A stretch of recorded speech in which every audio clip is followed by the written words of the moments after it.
Yes, we welcome you to the annual forum for graduate research and policy dialogue. My name is Rita Namisango. I'm the Principal Public Relations Officer, Makerere University, and also a member of the organizing committee. I take this opportunity to welcome you, and I humbly request that let us ensure that our phones are in the silent mode. If you're in the room, please get your phone. Don't switch it off, but ensure it is in the silent mode. We are getting ready to start this occasion officially. Please don't switch off your phone, but just ensure it is in the silent mode so that when we start the function officially, we do not have any disruptions. Number 2, when the Vice Chancellor arrives in the auditorium, together with the chief guest, that is the Minister of State for Higher Education, I request you to rise so that we welcome them. What I'd like to inform you is that the Vice Chancellor, Professor Barnabas Nawangwe, was in the room at 8:45. He was here in the auditorium at 8:45. Then thereafter, he had to vacate to officially receive the chief guest in the Vice Chancellor's office. So maybe you may ask, why had he come here? He's the host, and at 8:45 he had come to notice who exactly was in the room. And if you were not in the room by then, you sort of know the answer. Yes, and in a minute, may I request each and every one of us to turn to his or her neighbor. Do we have a neighbor, someone seated next to you? Please turn to them, greet them. Let the person know your name. And thank them for joining us for the annual forum on graduate research and policy dialogue. We are here courtesy of the Directorate of Research and Graduate Training. The beautiful sounds outside are from Makerere University Department of Performing Arts. It's led by Dr. Benon Chigozi. This event, we are live streaming on the Makerere University YouTube channel. We also have a significant audience following online.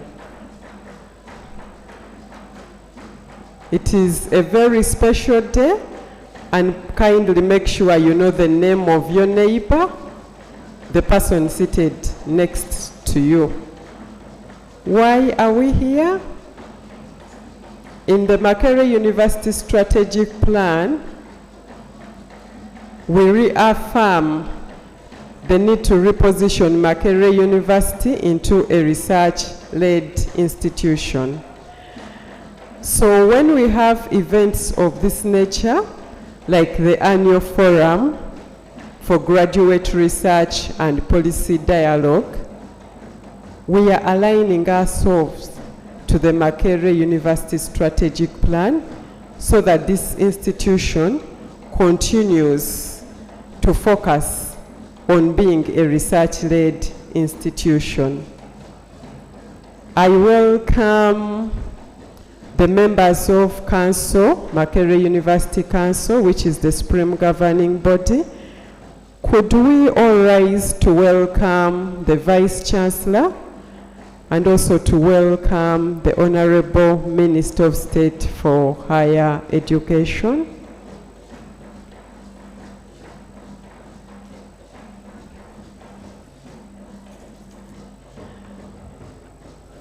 As they get in here, we are glad that within the audience we have principals, deputy principals, deans, Yes, Honorable Minister, we welcome you. Thank you for joining us. We also welcome the Vice Chancellor. Thank you for hosting us.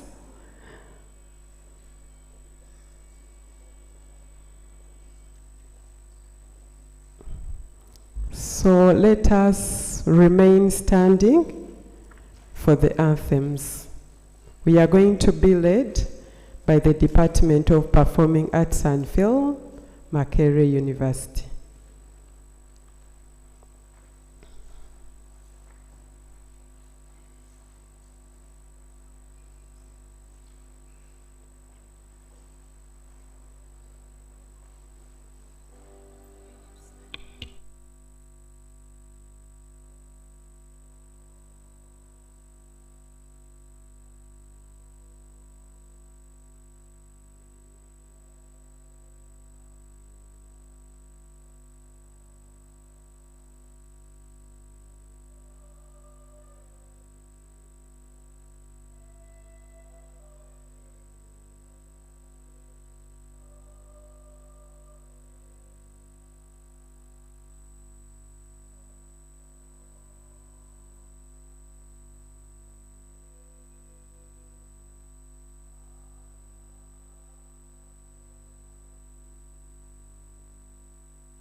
Let us give them a befitting hand clap.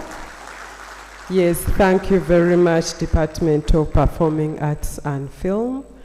Please take your seats. Yes, my name is Rita Namisango. I welcome you to the Annual Forum for Graduate Research and Policy Dialogue.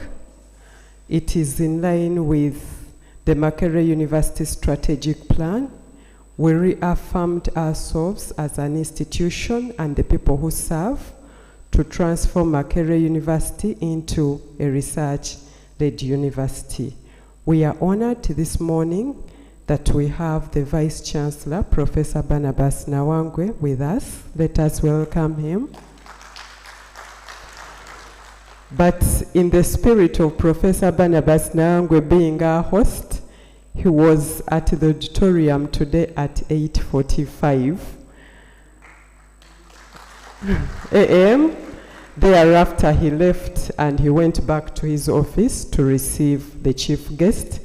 And also, I was informed by the protocol team that the chief guest kept time and he was in the Vice Chancellor's office for a courtesy call and also discussing other key issues of what it means to really transform Makerere University into a research-led university. So let us also welcome our chief guest, Honorable John Simoyingo. You're welcome to Makerere University, your home. Yes, in the interest of time, I'll not go into any other introductions. Permit me, in line with our program, to welcome the President, PhD Fellows at Makerere University, Ms. Kerea Cheromoy, to welcome us. Thank you. Let us welcome the President, PhD Fellows at Makerere University. Thank you very much, Rita.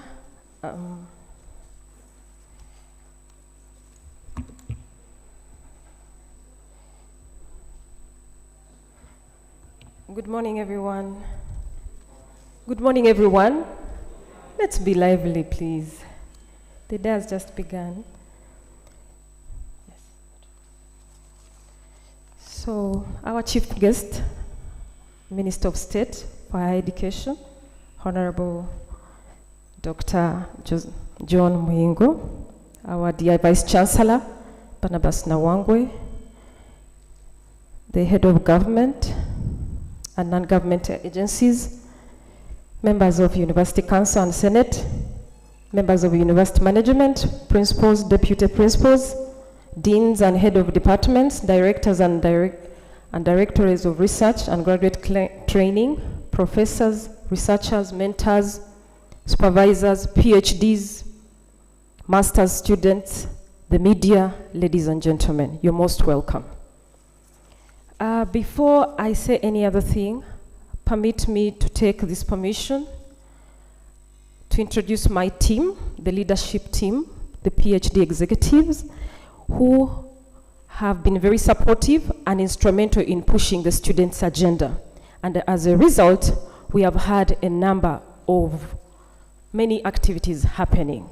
I would like to invite my team, Mr. Rugendo, Oscar, and Joseph Elasu.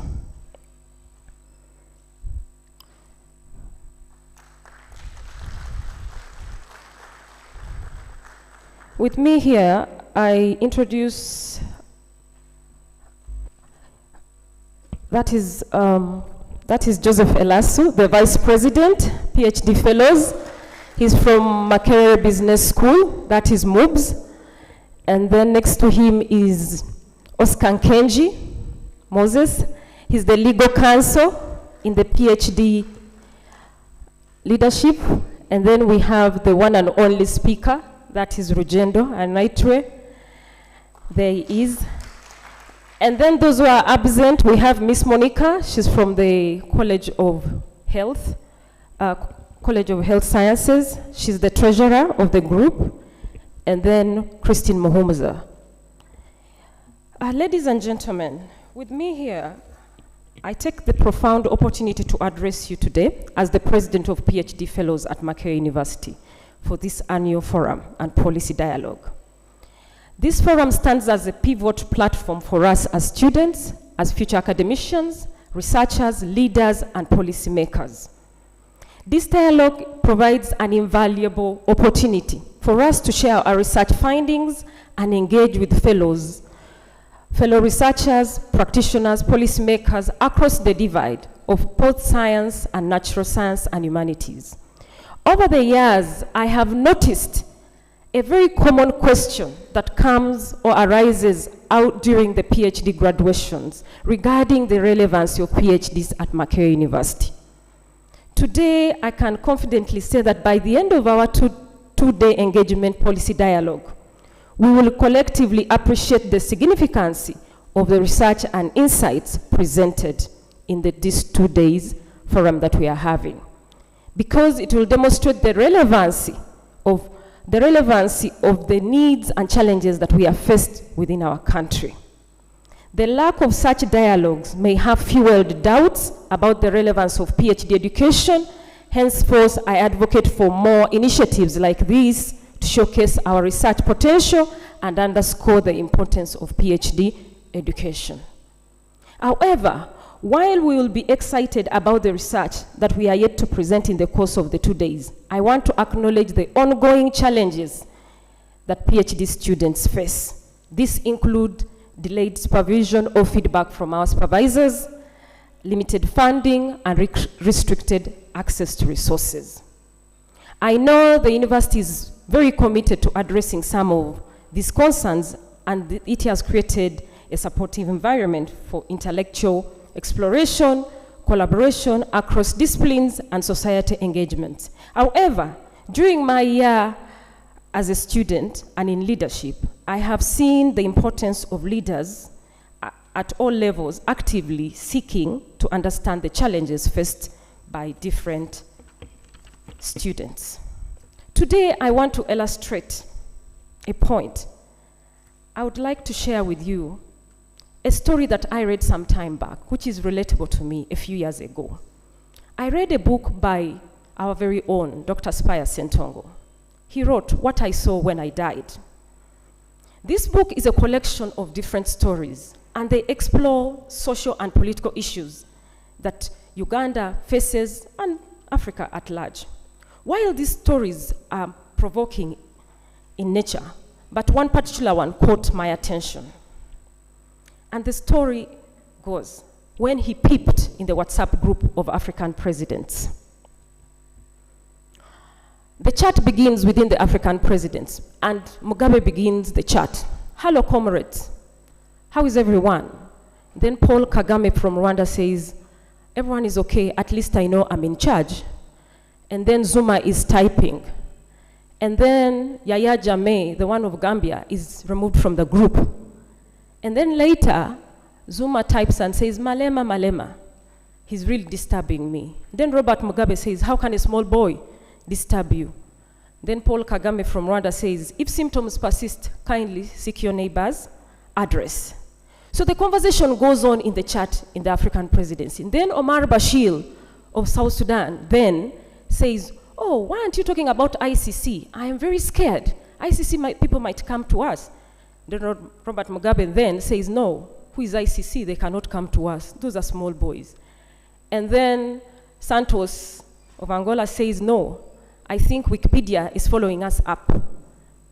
Then Robert Mugabe says, "Who is Wikipedia? Are you fearing? We cannot even fear this." For reasons known to me, I'll skip our very own president. Ladies and gentlemen, what does this story demonstrate? It highlights the value insights gained when you listen to conversations in different groups. You get to understand the wealth of insights that one gets to know when you peep into the different WhatsApp groups. And I am very happy that the university, in one way or the other, has peeped into the WhatsApp group of the PhD fellows. That's why we are having engagements of this kind. I really thank you for that. In the same way, I believe the university administration could benefit from from a deeper understanding of the PhD students' experience or other groups within the university. For example, engaging us in various ways so that we understand our frustrations, our aspirations, and our daily realities that we go through as students. This will allow us have a deeper way of understanding things and also gain support to better ourselves and also our needs addressed in one way or the other.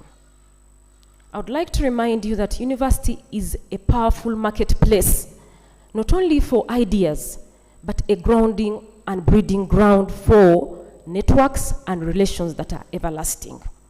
I conclude by extending my heartfelt gratification to the university management, to our esteemed Vice Chancellor, the organizers who have attended, and to all those who have come from your various capacities. I welcome you all and thank you for coming. But then I really want to commend the VC for his open door policy, which has allowed us student leaders to address mostly matters that affect us directly. This is a gesture that is deeply appreciated, dear Vice Chancellor, and we cannot take that for granted. We thank you very much, and with those few remarks, allow me to invite Joseph Elasu. VC, we have something very small for you as a token of appreciation that we want to say thank you very much, and may other disciplines or offices across the university campus emulate some of the things that the Vice Chancellor does. Listen to us, and we shall really be open to work along with you. I thank you very much. Where's the gift? No. Yes, Oscar, can you get us the...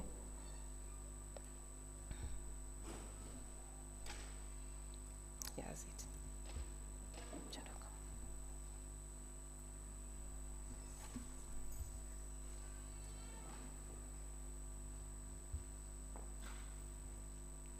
As they come,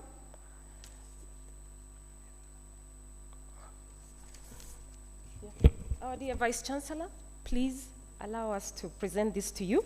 This is a small token from us as PhD community, and this is a book. We are really happy that we can give you that, and this is just a thank you card from us. Thank you very much, VC.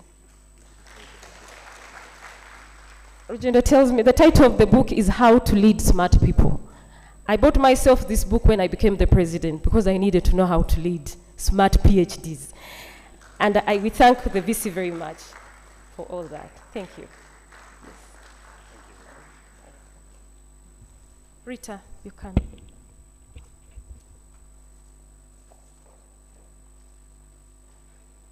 Yes, we are glad that we have the chairperson of the organizing committee, Professor Julius Chikoma. Kindly stand up.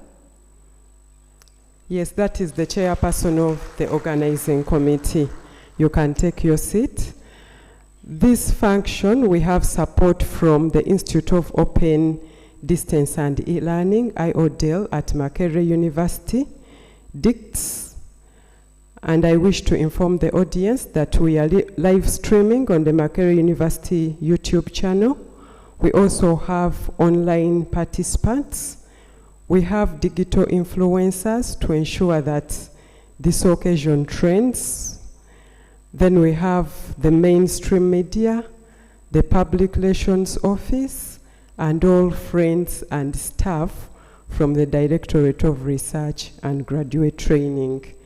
When Claire spoke, that is the President PhD Fellows, there was an issue she was really passionate about, that in these 2 days, they are going to make sure that they showcase that PhDs and the research conducted here at Makerere by the graduate students is really people-centered, transforming communities, and making the best out of Makerere University. So we have a scientific subcommittee that looked at all the 70 research papers that were received. The scientific committee is led by Dr. William Tayebwa.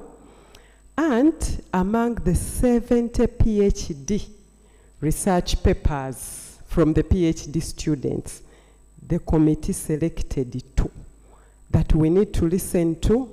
And then they were briefed that they are pitching, that when the Honorable Minister is here and he listens to them, he will feel that this is really a PhD student at Makerere University, and that this research is going to transform us nationally, regionally, and globally. It is now my pleasure to invite the PhD students, Mr. Eric Jacob Okek. The term for this, the title, he'll be the best person to really read the title, but let him come. He has 10 minutes. His presentation is here. And then in 10 minutes, he's going to rock us what it means to be a PhD student and to conduct research that is transforming communities. Let us welcome, oh, you're welcome.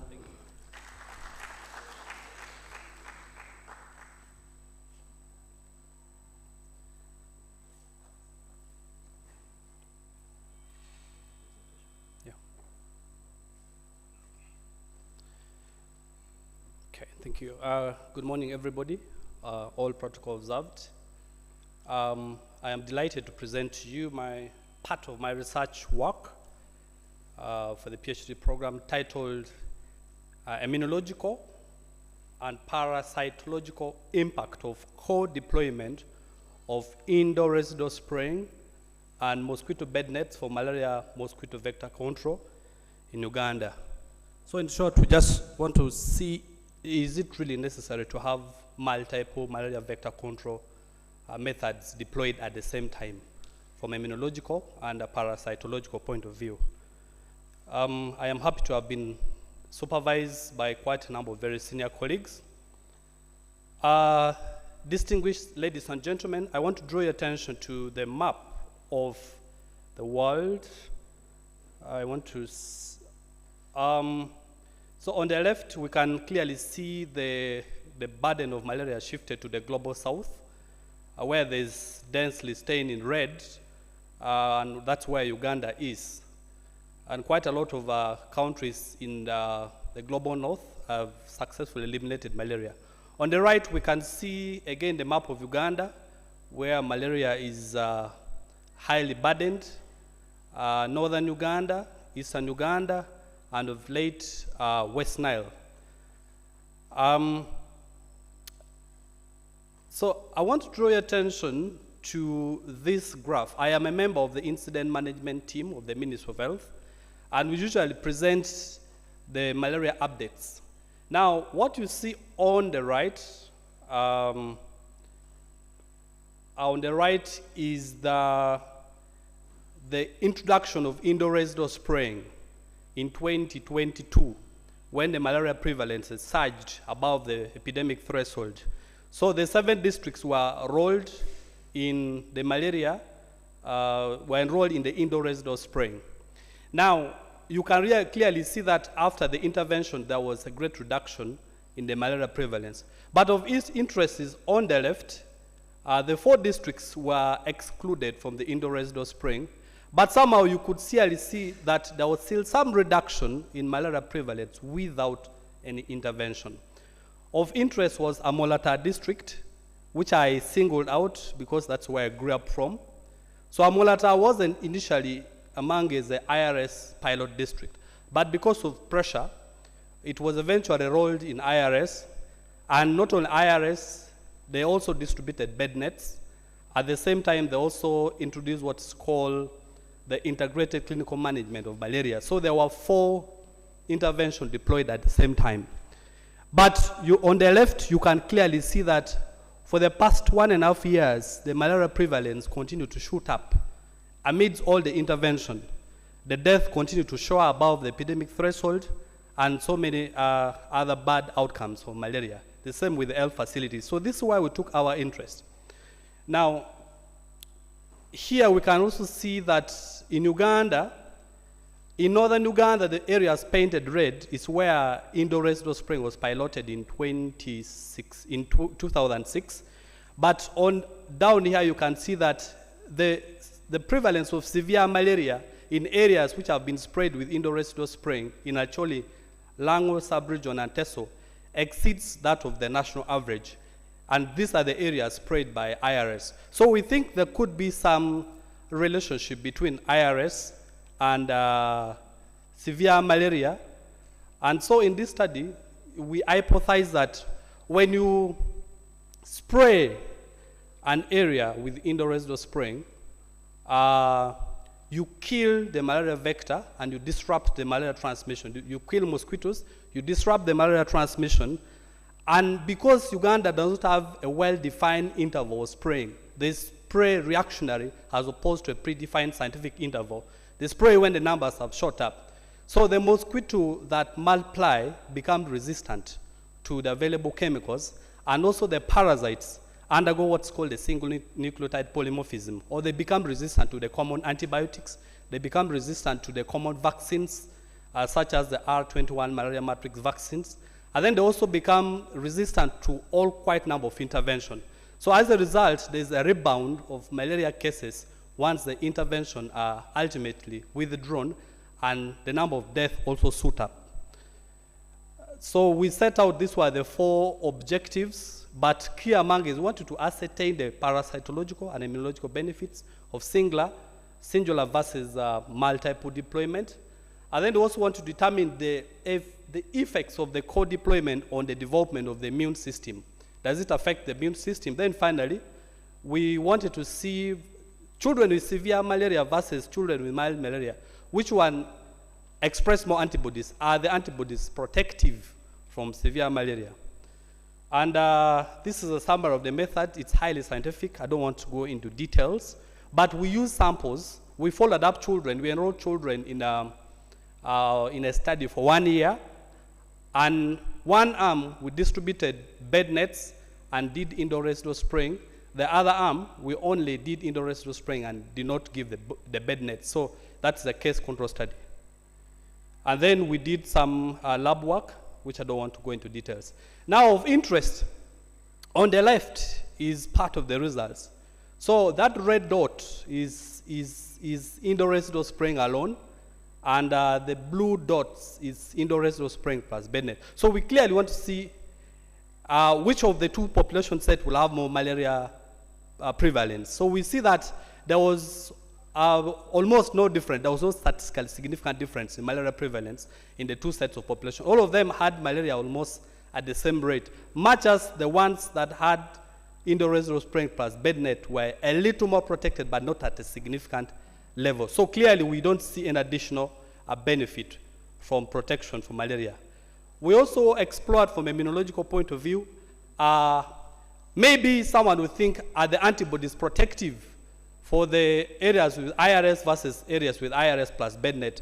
But we clearly see that the antibodies are also, they have equal level of protection between the 2 sets of population. There was no significant difference. So you cannot argue and say IRS plus bed nets offer more immunological protection compared with bed nets alone. So again, there's no justification from an immunological point of view.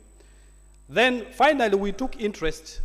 We wanted to see now in areas where children from households that from households that have Indo-Residual spraying plus IRS, we took interest to see the immunity in children who have severe versus uncomplicated malaria.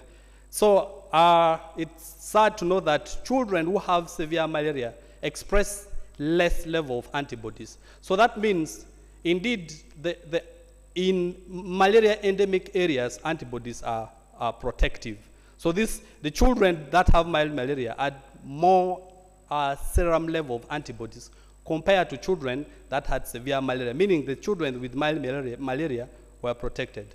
Now, what's the cost of co-deployment? Now we know that the co-deployment actually doesn't come with additional parasitological benefit, it doesn't come with additional immunological benefit, and it doesn't come with also additional community benefit. But you look at the cost. It takes about, let me look the upper limit because this was the dollar rate in 2012. It cost about $17 to distribute, to procure and distribute a bed net. Each bed net costs about $17. And then indoor residential spraying per household cost about $1.46. And then also the integrated community distributing the medicines also cost about $12.5. So when you multiply by 44 million people, this is a very huge cost for a highly indebted country like Uganda, and yet they don't have serious impact from the scientific point of view. My conclusion and recommendation: one, co-deployment may be necessary for areas which are, may not be necessary for areas with high malaria transmission. So the WHO has recommended co-deployment in areas nearing malaria elimination vis-a-vis areas that still have high malaria transmission. And then we're also saying co-deployment may be effective in areas nearing elimination, and the interval of application of indoor residential spraying must be scientifically determined. And then maybe the last contentious conclusion is the Uganda is introducing a vaccine called the R22 malaria matrix vaccines, and I think it's being procured. My argument is that we are not sure whether this introduction of this vaccine will come from with real additional immunological and parasitological benefits on the already available intervention that we see have limited impact. Thank you so much. Apoyo Matek.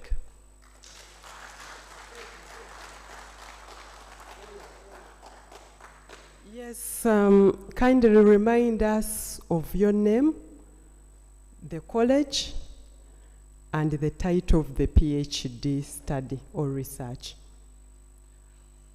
Eric Okek is my name. I'm a PhD student at the Department of Immunology and Molecular Biology, School of Biomedical Sciences, College of Health Sciences, Makerere University. I also work at Uganda Virus Research Institute in Entebbe. My overall PhD title is Burden, Multiplicity of Infection, Strains, and Humoral Immune Response against Malaria in Children in Northern Uganda. That's the overall title. This is a sub-study in my PhD.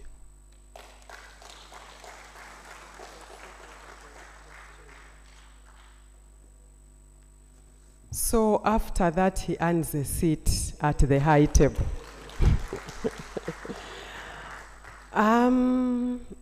That is what the scientific committee selected for us. You have listened to those physically present, even those online, you've listened. Eric is going to be with us here. For me, I've understood the word malaria. And I know that it is one of the killer diseases, right, in Uganda. But then Eric is going to be with us during the networking sessions. You can understand it more. Yes. Now we also have Miss Adela Grace Megisha, PhD student at Makerere University. This one I tried to understand environmental influences on electricity reliability in Uganda's grid system. When I listened attentively, I think she said we should ensure that the entire system, distribution, transmission, oh, I listened properly, great. Let me invite her to. Okay, even the president is affirming I really listened. Give me a hand clap. Okay, Miss Adela Grace Megisha is from Makerere University Business School. Let us welcome her to address us. Welcome.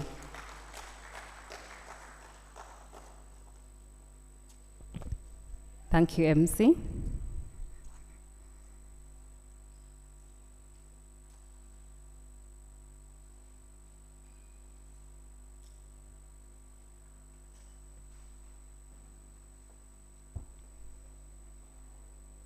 Thank you, MC. Chief guest today, all protocol observed, ladies and gentlemen, a good morning to you all. My name is Adela Migisha Grace. I'm a PhD student of Energy Economics and Governance of Makerere University from Makerere University Business School. Here to present also part of my research work, studying the reliability of grid electricity in this country. And so this paper on the screen right now is part of my research work. As we can see, the title is Environmental Influences on Electricity Reliability, a case of Uganda's grid system. So I'll follow that layout. I'll look at the background briefly. I'll delve into the results and discuss them, conclude and pave way for policy. So this research is motivated by the Sustainable Development Goal number 7. Now this goal is for access to reliable, affordable, and modern energy for all by 2030, leaving no one behind. Now, as a researcher, I'm asking myself, Uganda, will we be there when that time comes? Because right now we have less than 6 years to 2030, and I'm asking myself, will we be able to have this clean, reliable, affordable, and modern energy for all, leaving no one behind? Now, this study focuses on that word in red, reliable electricity. What is reliable electricity? World Bank defines reliable electricity as that electricity which does not have power outages. You don't experience power outages. Okay, it's very hard to find a perfect system, but at least 99% lack of power outages. Now, you and me who live in Uganda know that we experience power outages in our houses, in our schools, name it. According to ERA, Electricity Regulatory Authority, it is reporting that we experience power outages 84 times in a month, and that is frequency. And then it is also reporting that the power outage duration in this country is at 189.6 hours per month. It's one thing for power to go off, like power can go off in Makerere 2 times in a day. But when does it come back? How long does it go off? So when power goes off in this country, who is affected? You and me in our houses are affected, because so many things come to a standstill when power goes off in our households. In the industries, people who bake bread, when you're baking, the baking process is a continuous process. It cannot be reversed. So imagine someone is baking bread and power goes off. They have to pour that whole mixture. That's a loss. Hospitals, the other day they were saying 8 children died just because power went off for 2 minutes. So businesses in this country rely so much on power. Saloons, Rolex tellers, name it. Even right now, if power goes off right now, first get this organized. And for how long are we going to be at this? And the question is, will we be reliable by 2030? So we pose a research question. What effect do environmental factors have on the reliability of electricity grid in Uganda? Now, ladies and gentlemen, our electricity grid in this country takes on that structure on your screen. In red, we have the people who generate the power. After generating it, the transmission subsystem takes over. They transport this electricity to the distributor, who now brings it to your house and my house. Now, along the way, because the grid is out there in the environment, there are certain environmental factors that affect this power generation, power transmission, and power distribution. So this is what we went out to investigate. And ladies and gentlemen, this is what we found. That at the generation subsystem, where they are generating electricity from, so many factors, environmental factors, were affecting this generation of power. But what stood out for us was the water levels of Lake Victoria. Now, the people who generate this power, the dams, because we know most of our electricity is hydropower. The water has to run the turbine and then the electricity is generated. Those dams are on River Nile. River Nile gets water from Lake Victoria. Now there is a body, Director of Water Resources, which says today, depending on the water levels in Lake Victoria, you're going to release so much water to run the turbine. So if the water level is low, that means the generators will use little water to run the turbines, implying that if you have 6 turbines and only one can run, because that's the water that you're going to use, that's the water that is available, the rest are redundant, implying that the supply of electricity that day cannot meet our demands. So power will be off. Power will be off. But what is causing this water level to fluctuate? Climate issues aside, water users, you and me who use Lake Victoria in a very extravagant way. We compromise the quality of water there and the quantity of water there. 2, transmission subsystem. What stood out for transmission subsystem are those tall trees that touch the power lines and interrupt electricity transmission.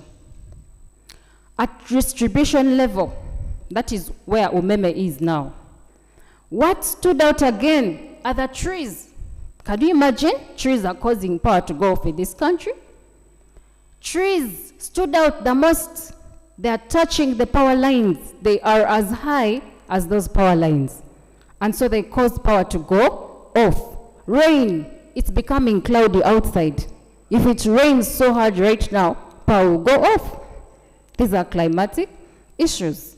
So those are the factors that stood out at the generation, transmission, and distribution subsystems.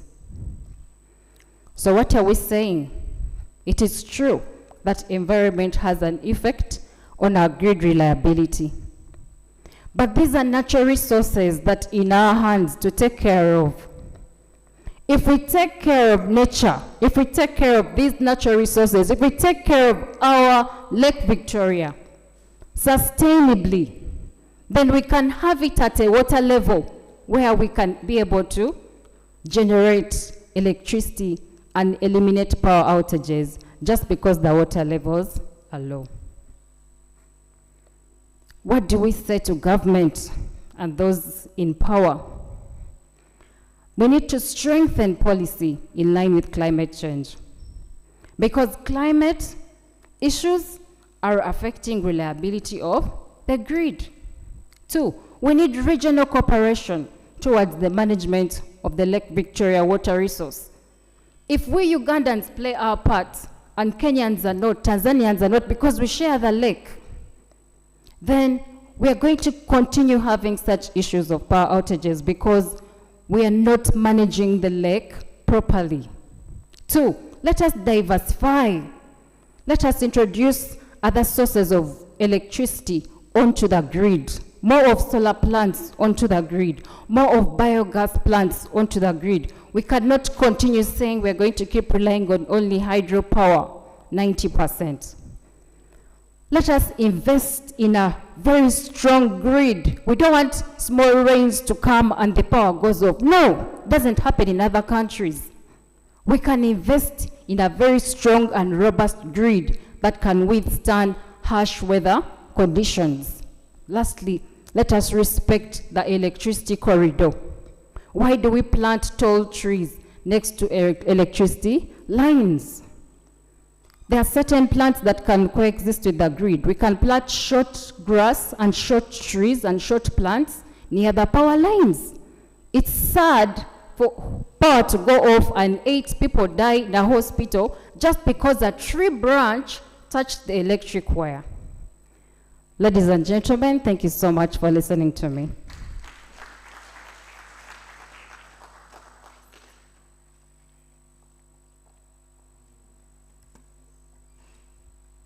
Yes, she also earns a seat there. Can we clap for the 2 PhD students? When the scientific committee was making it so scientific, the publicity committee intervened, where I gladly belong. And we said, when we speak about matters of malaria, people will understand that our PhD students are undertaking research that is relevant. Then we also said electricity.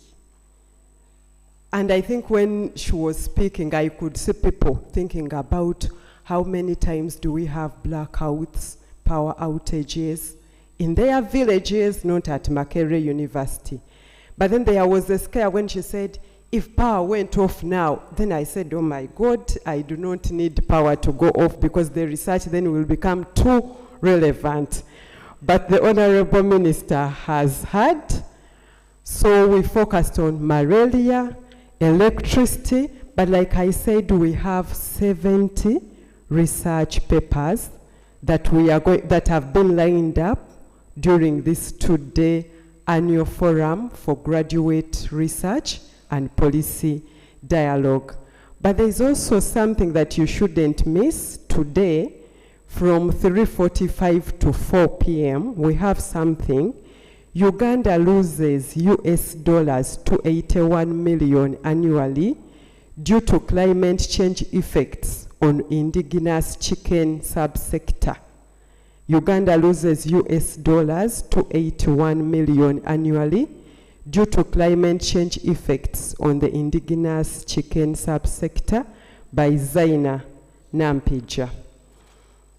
In line with the program, distinguished guests, ladies and gentlemen, permit me to invite Professor Edward Bale, the Directorate of Research and Graduate Training, to address us. Let us welcome him. Thank you very much. Our chief guest, Honorable Dr. Jesse Muyingo, the Minister of State for Higher Education, Professor Barnabas Nawangwe, the Vice Chancellor, Makerere University, Professor Mukadas Buyinza, Academic Registrar, Principals of Colleges, the Commission of Economic Development, Policy and Research Department at the Ministry of Finance, Mr. Joseph Enyimu, Deans and Directors, Heads of Departments, faculty members and administrative staff present, representatives of government, ministries, departments and agencies, representatives of the private sector and civil society organizations, the president of the PhD fellows, our esteemed graduate students, members of the press, distinguished ladies and gentlemen, good morning to you all. Makerere University has embarked on an ambitious yet well thought out journey outlined in the 2020-2030 strategic plan to evolve into a research-led and innovation-driven institution with graduate training at its core. We recognize the pivotal role graduate students as architects of knowledge production, the pioneers of innovation, and the catalysts of progress. Your passion as graduate students, dedication, and the thirst for discovery will shape the future of our university and contribute to society as a whole.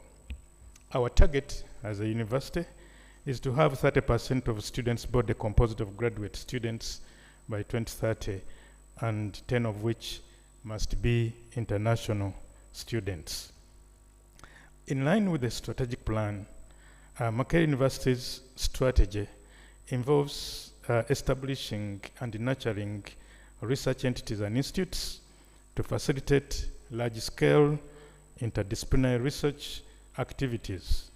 Supported by the University Policy on Research Entities and Institutes of 2021, we are encouraging the growth of research groups into dynamic hubs, such as research units, research centers, research institutes, and centers of excellence.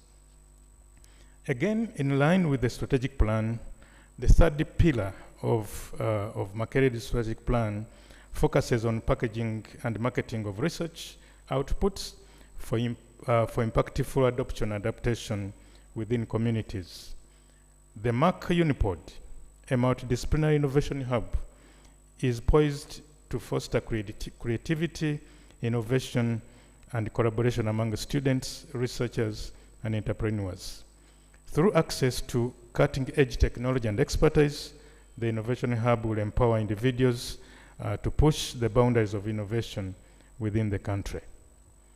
Again, within the strategic direction is the need to publish works in books and journals, and hence the Makerere University Press, which is the publishing house of Makerere University.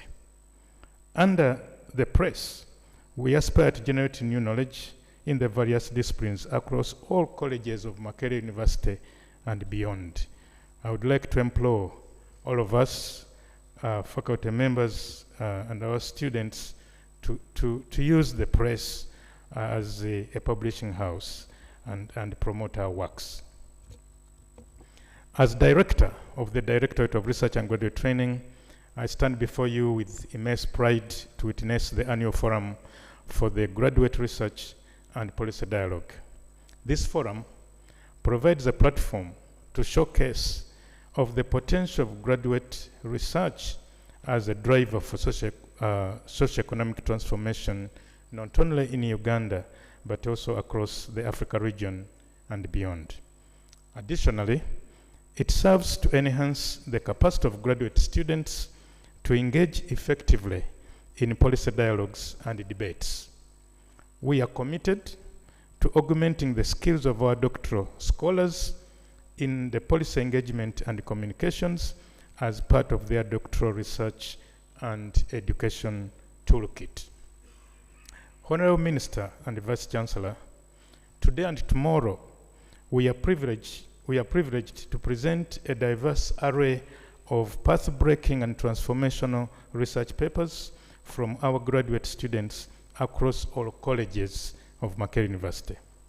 These papers have undergone rigorous blind peer review and exhibit significant potential for intellectual property registration, innovation, and scaling up. We firmly believe that these graduate research projects hold great promise for driving economic growth by fostering the creation of companies in both the private and government sectors. I extend my appreciation to the Vice Chancellor for prioritizing research and graduate training, thereby spearheading efforts to propel research from conception to commercialization.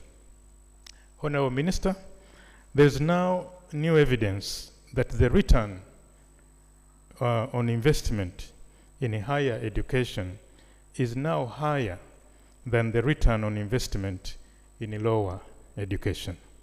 And hence, government is encouraged to support graduate training through scholarships and loan schemes, and what our students have exhibited as a sample this morning is enough to show that a lot can come out in terms of tangible outputs, tangible business opportunities that are engines of economic growth. And hence, graduate training, especially at doctoral and postdoctoral levels, should be a priority of government. Furthermore, today marks a special occasion as we witness the launch of the Research Information and Management System, RIMS, by the Honorable Minister. RIMS offers numerous benefits, including tracking a graduate student's research journey, reporting every stage of their progress, and centrally managing all university research produced at Makerere University. Integrated with ACMIS, RIMS streamlines the graduation process for graduate students, mirroring the seamless experience currently enjoyed by our undergraduate students. This initiative aligns with Makerere University's vision to enhance efficiency and transparency in graduate academic document production and issuance of academic transcripts. Honorable Minister and Vice Chancellor, the launch of RIMS signifies a significant milestone in our commitment to advancing graduate education and research management. We are grateful for your support, and we look forward to the positive impact that RIMS will have on the university community and beyond. At DRGT, the era of manual handling of graduate processes is now behind us. Tasks such as documenting minutes of the Viva Voce exams, supervisor certifications, registration proof, payment verification, and submission of hard copy results from colleges are now seamlessly managed through RIMS. This transition relieves us of the burden of manual approvals for graduation. We are committed to rolling out RIMS across all colleges, and I urge college principals and deans to embrace this system enthusiastically. All graduate students' research documents will be centralized and managed at college level, while DRGT will maintain oversight of the system. I extend my gratitude to Professor Buyinza Mukadas, the principal investigator of the RIMS project, and all colleagues who have contributed insights into the various modules of the RIMS. Special thanks to DICTS for their invaluable technical support. Additionally, I express appreciation to the government of Uganda for funding the project through the MACRIF. I extend my sincere appreciation to the Vice Chancellor for his visionary leadership in steering the university towards becoming a research-led and innovation-driven university. My gratitude also goes to the Honorable Minister for gracing the occasion and for sparing his valuable time to be present on this occasion. I commend the organizing committee, chaired by Professor Julius Chikoma, for the excellent work. I thank the President and the entire executive of the PhD Fellows for the efforts in bringing colleagues together for a noble cause. As the annual forum continues, I wish all of us participants fruitful deliberations. Thank you very much as we build for the future for God and my country.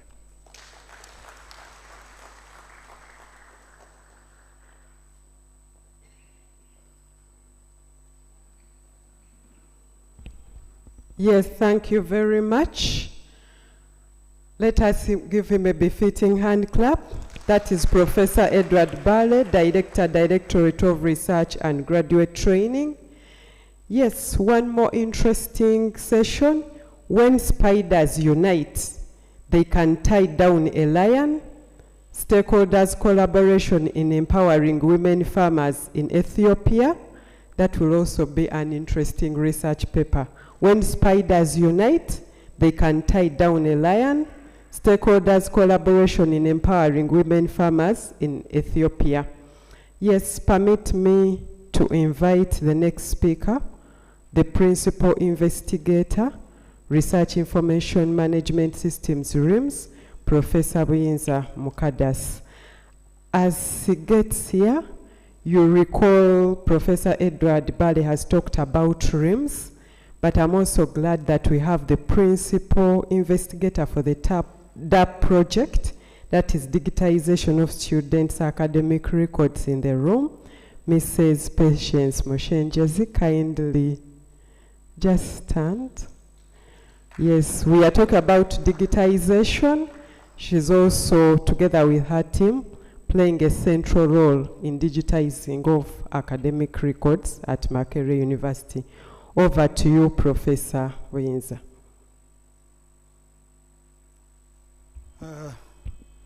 Thank you very much, Rita. Time is not our best ally. I will be very brief. Honorable Minister, it is a pleasure to have you join us at this very important policy dialogue. The Vice Chancellor, thank you for being so generous to give us your time at the launch of not only the RIMS, but also at the policy dialogue. My successor, Professor Bale, thank you for the kind words of appreciation of the initiative that we started quite some years ago. My dear President, PhD Forum, CREA, yeah, I'm happy that I led smart people. I identified the CREA quite a number of years ago, and I'm really pleased that you are flying. Colleagues, I did not begin this alone. I had my champions, Professor Chikoma, Professor Wamala. Where are you? Oh, he's away. You know, for some of you that are seeing me for the first time, I was the director of graduate school for quite a number of years. Honorable Minister, I served in graduate school from 2008 to 2023. That's quite a while. So I'm happy that many of the ideas that we mooted then are coming to fruition today. The research information management system, Professor Bala has talked about the knowledge economy. And I will tell you that you cannot achieve that knowledge economy unless you have a functional, efficient research information management system. This is exactly what we did. Today, we want to see the launch of a system, a research online tracking system that will not only help us to make strides in our digital transformation as a university, as we clamor to become a research-led, but also it will also enable us to enhance our visibility as a research-led university, most importantly, to decision makers. You know, the RIMS will have a number of stakeholders, both internal and external. But we know that it is going to enable us, of course, enhance our decision-making, visibility, research management, reporting, assessing performance, and also identifying funding partners. The dashboard, when it's launched, you will see that the architecture, the way we built it, will have modules, sub-modules of the system, including the supervision, the teaching and learning. It will have also the human resource tracking system, the grants management system, and most importantly, of course, the research and innovation system. All of these systems are being integrated. What we are doing today is picking disconnected data and then putting it together in a coherent system.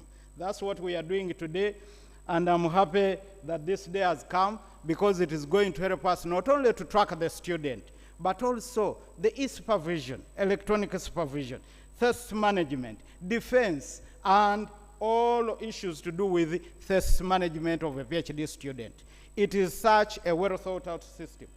Lastly, when you receive this system later, you will see that the dashboard is so, has been so built, the architecture is so simple that it will enable all of the users that participate in the graduate training function. From, of course, the doctoral committees, the supervisors, the student, the other administration in the colleges. Therefore, I know Rita keeps coming, so I must stop because I have only 5 minutes. But I want to say that it's a moment of joy. that we are transiting from the manual-based management system to an online digital platform. Of course, there will be efficiency, completion rates will be assured, and also user and, of course, the administrator harmonious sort of relations on the system will be assured. Therefore, I want to end by thanking my colleagues that have really participated in the development of this online platform, which provides solutions, many solutions, to tracking students' academic performance, reporting, assessment, appraisal, and management of a PhD and even master program at Makerere University. Vice Chancellor, we thank you so much for your visionary leadership, but also for giving us space to try out, innovate ideas whenever we come to you. Thank you very much.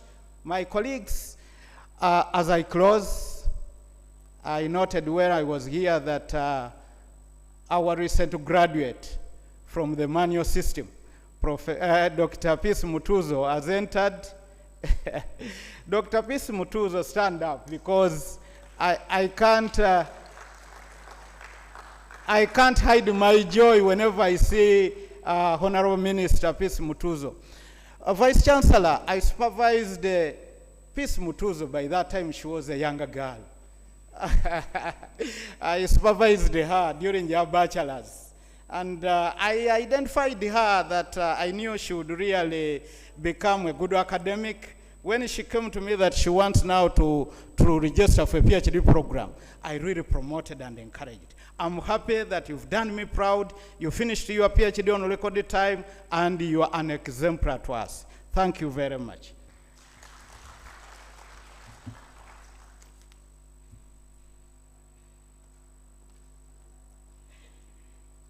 Yes, thank you very much, Honorable Minister, for joining us. And I know that still during this two-day event, the Honorable Minister is one of the presenters. Let me invite Mr. Paul Mugabe, the Director DICTS, to come and make a presentation about RIMS. Members, RIMS is the Research Information Management System. Thank you very much.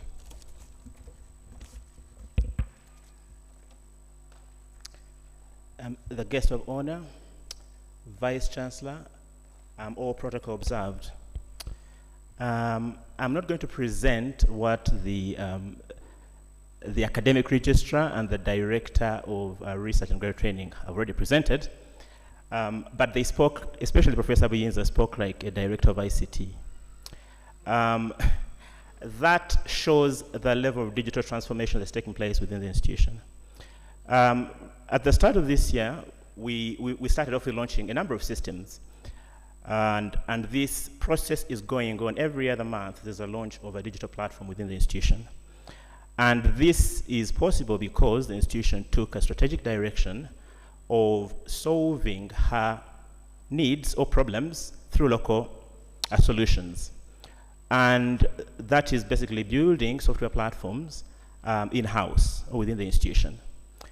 And also, Honorable Minister, because of the support from the Research Innovations Fund, which is government of Uganda, obviously, that is enabling these solutions to come up and be built to be able to automate business processes within the organization.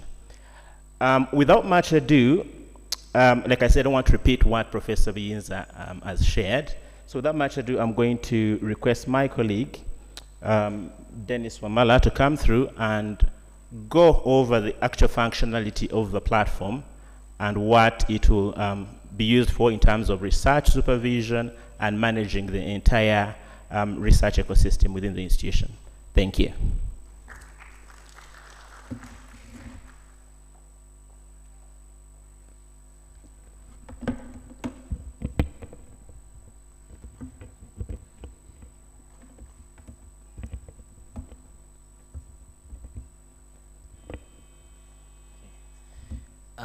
Ladies and gentlemen, esteemed Chief Guest, Vice Chancellor, researchers and colleagues, all protocol observed, good morning.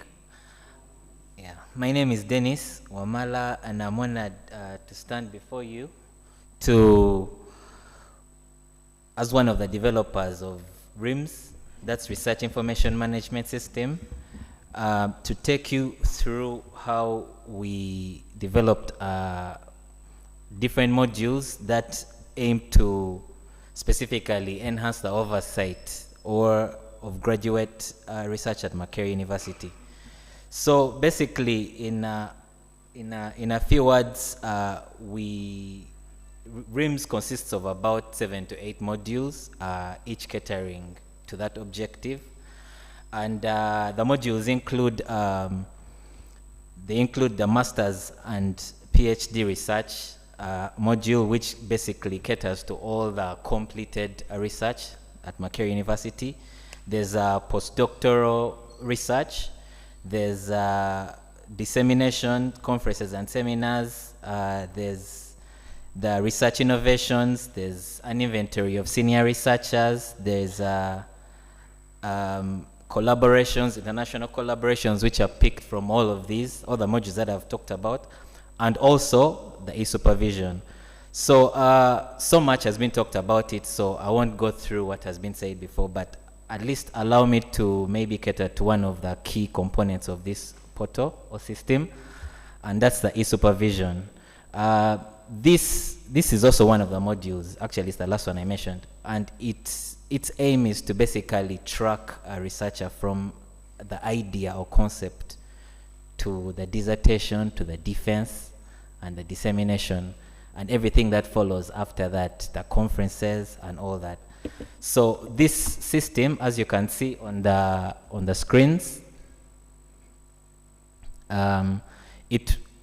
if I can zoom in just a little bit, I won't be as technical. So you can see it caters to the concept, it captures the concepts, the proposals, the intents, the thesis, the students and the supervisors load, the examiners, the committees, the minutes, as all have been mentioned.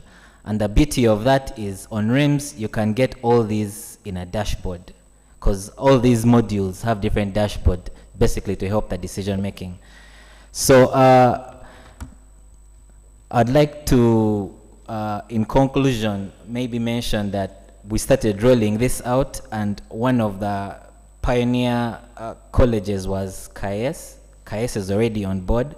So in addition to trying to mobilize all of us to take part, that is people outside the DGRT team, because those will be overseeing everything. Obviously, we urge the students, the teachers, the supervisors to all join in to make this whole process easier.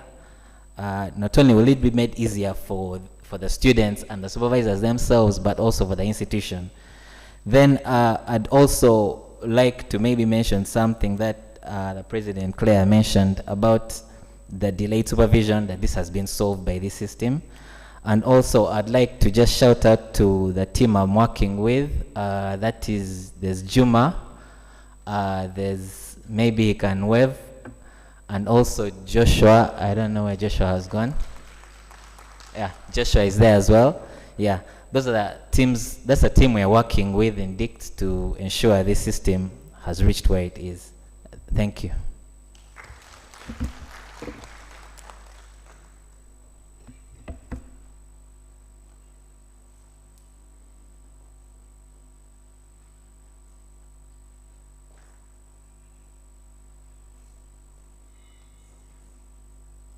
Yes, thank you very much. We now have an understanding of RIMS, Research Information Management System. Thank you, the Principal Investigator RIMS. Thank you, DICT. And thank you to everyone who is ready to move with us as Makerere University embraces digitization of their respective processes. We are now getting into matters of serious protocol. And I'm honored to inform you that The Vice Chancellor of Makerere University is Professor Barnabas Nawangwe, but for the annual forum for graduate research and policy dialogue, because issues to do with the transforming research, Makerere into a research-led university, and matters to do with the research are his passion. He's going to deliver to us a keynote speech during this forum. So permit me to welcome our keynote speaker for the annual forum for graduate research and policy dialogue. That is Professor Barnabas Nawangwe, Vice Chancellor, Makerere University. Let us listen attentively.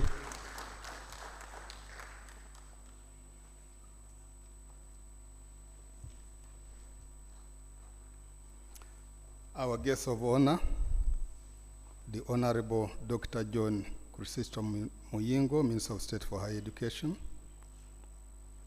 the Honorable Peace Mutuzo, Minister of State for Gender, and our freshest PhD graduate,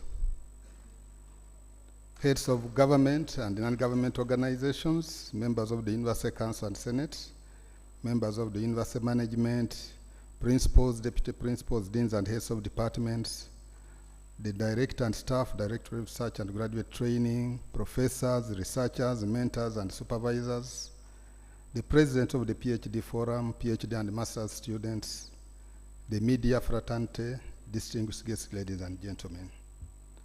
It gives me great pleasure to welcome you all to the annual forum for graduate research and policy dialogue 2024 at Makerere University. Honorable Minister, we are privileged to receive you for the second time in just 1 week, because you were here last week to launch the DAP program that Rita just mentioned. And you are welcome back to your alma mater. We also want to take this opportunity to thank you for all the support you give us. Whenever we are in the parliament, you are always defending us. Whenever we are not even there, we see you on TV defending us. So thank you very much for loving your alma mater. Today, Rita got the opportunity not to struggle with the protocol because she said I'm a keynote speaker. Okay? She always wants somebody else to invite me as Vice Chancellor. But we expected the keynote speaker, and since the keynote speaker was not able to come, we agreed that I'll make some remarks that will look like a keynote. Okay. So I'm going to put aside this political speech and talk from the bottom of my mind.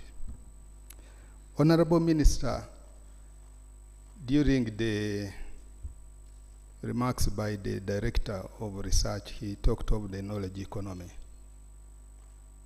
It is now common knowledge that we are living in the era of knowledge economy, artificial intelligence, and all those things.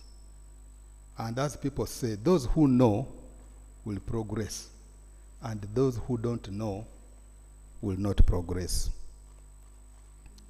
I just want to give some statistics, which I know because I've been talking about these things for a long time. First of all, why is China moving that fast? 30 years ago, China was not very different from Uganda. Apart from being a military power, the conditions of life, the scientific progress were not very different from Africa. So why has China moved so fast to threaten what used to be the only superpower? The answer is embracing the knowledge economy, embracing higher education, investing heavily in her people, especially in higher education. These days we even talk of the country's progress is measured according to the PhD per capita. The more PhDs you have per capita, the faster you progress. Because PhDs are not what people normally joke around saying, you know, poor hair distribution, or push him down, or pull him down. A PhD makes a person a citizen of the world because they now transcend all petty considerations, because they are now certified researchers to change humanity. That's what a PhD does. The more of them you have, the faster you move as a country. So what is our situation? I was looking at the statistics, current statistics, and where does Africa and Uganda stand? We now talk of the SDGs and people talk of the role of universities in the communities. How can universities influence what happens in the communities? And indeed it is true. You can just look at the world map and where universities are located, and you see that where you have more of those universities, the living conditions are better.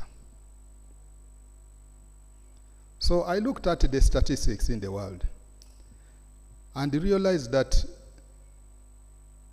in the UK, for example, with a population of 67 million people, they have close to 300 universities.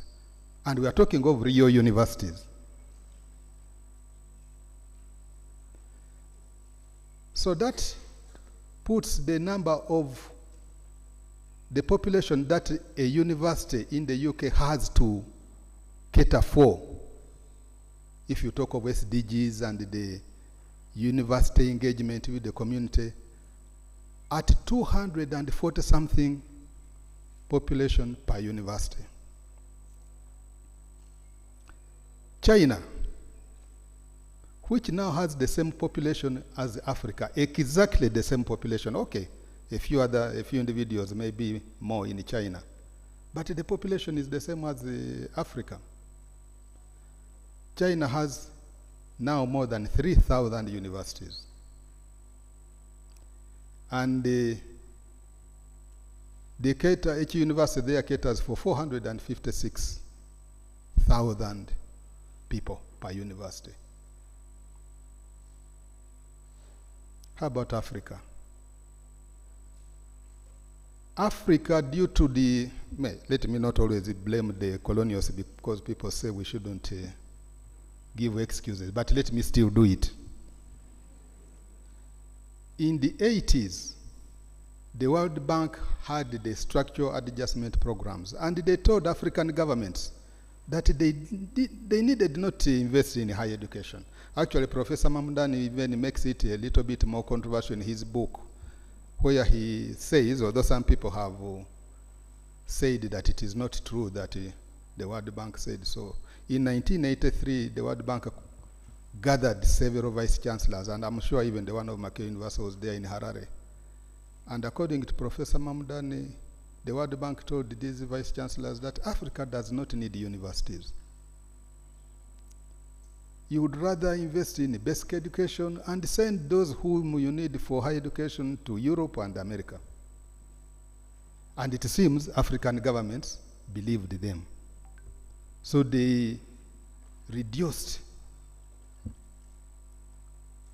support to higher education and concentrated on primary education.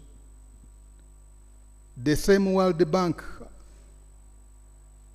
after so many years, comes back in 2020 and says if Africa is to pull her people out of poverty, Africa must produce 100 PhDs within 10 years.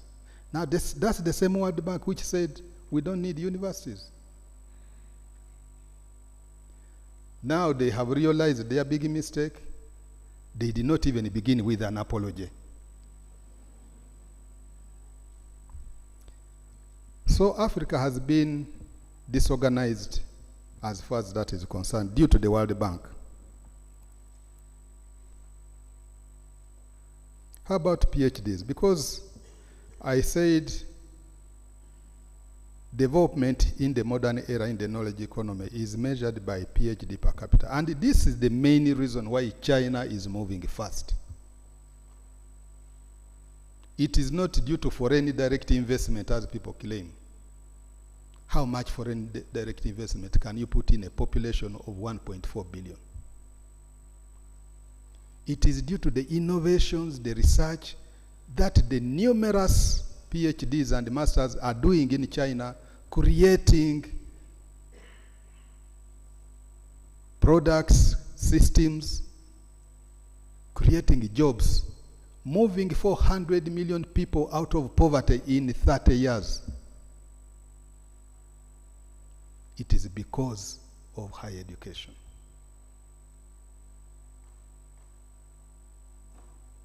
And maybe mostly because of PhDs.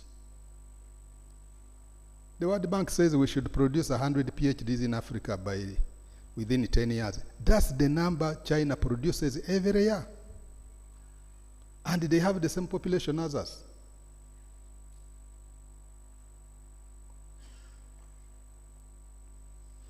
For the whole of Africa now, we produce 6,000 PhDs every year. 6,000. With a population of 1.4 billion. China produces 100,000 every year with the same population.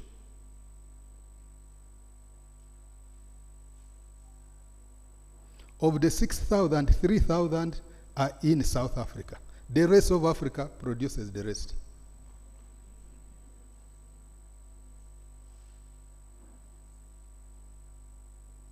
So, how can we dream of moving Africa out of poverty with those statistics?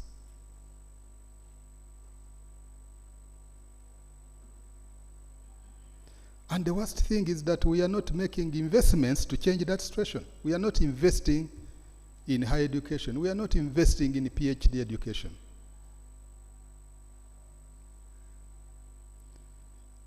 The enrollment of PhD students in China now is more than 600,000 students every year. I think it is approaching 1 million. 1 million PhD students. Africa, 10,000. And we think we are going to compete with China. We are not. The knowledge production, China used to be worse than Africa, by the way, in the knowledge production. At one time, we were at 3% of total knowledge production. It has improved slightly to 4%. But China has moved. It is threatening the United States.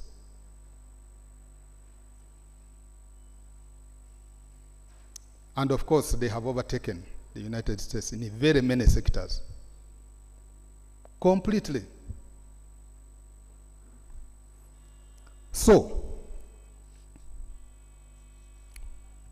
what is the state of Uganda as far as this is concerned?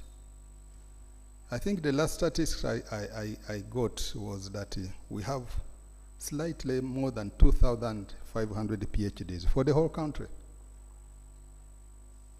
Half of them are on this hill.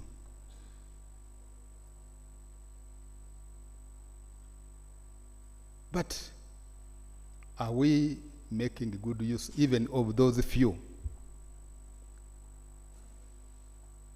Last year we celebrated because we graduated for the first time 130 PhDs.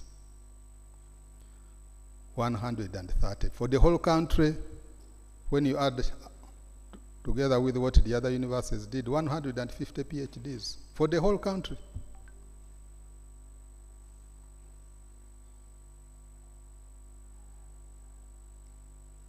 Is that sustainable? And with these numerous PhDs at Makerere, we can enroll more than 2,000 PhD students at Makerere. And we should be graduating at least 500, 600 PhDs every year.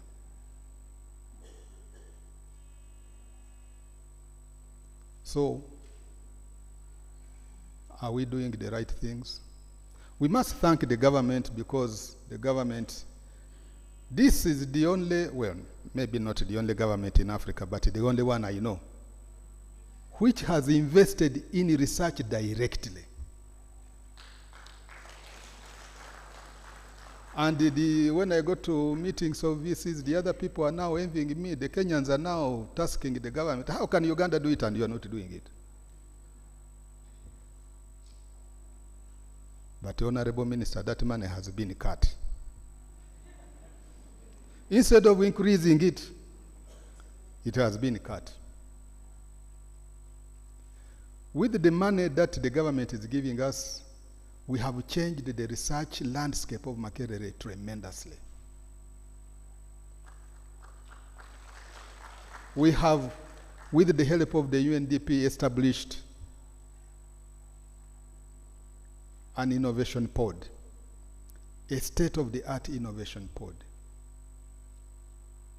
We have put in place an office specializing only in intellectual property, and they are doing a good job. They have already registered several copyrights, they have applied for several patents, and things are moving. So it is the wrong time now to cut that budget. If Africa is going to industrialize, you must have more PhDs, because no amount of foreign direct investment is going to industrialize Africa. Africa will be industrialized by the small and medium enterprises, which will come mostly out of research by PhD and master's students. And of course, a few by undergraduate students. You know, the Kira Motors came from undergraduate students. But the bulk of the innovations will come from PhDs and masters. Those are the people who are going to industrialize Africa. Everybody says Africa is the next growth zone of the world, but it is not going to happen if we don't address the issue of higher education, and particularly PhDs and masters. And so, since you're a very good partner of Makerere University, Honorable Minister, please take this message back to Cabinet.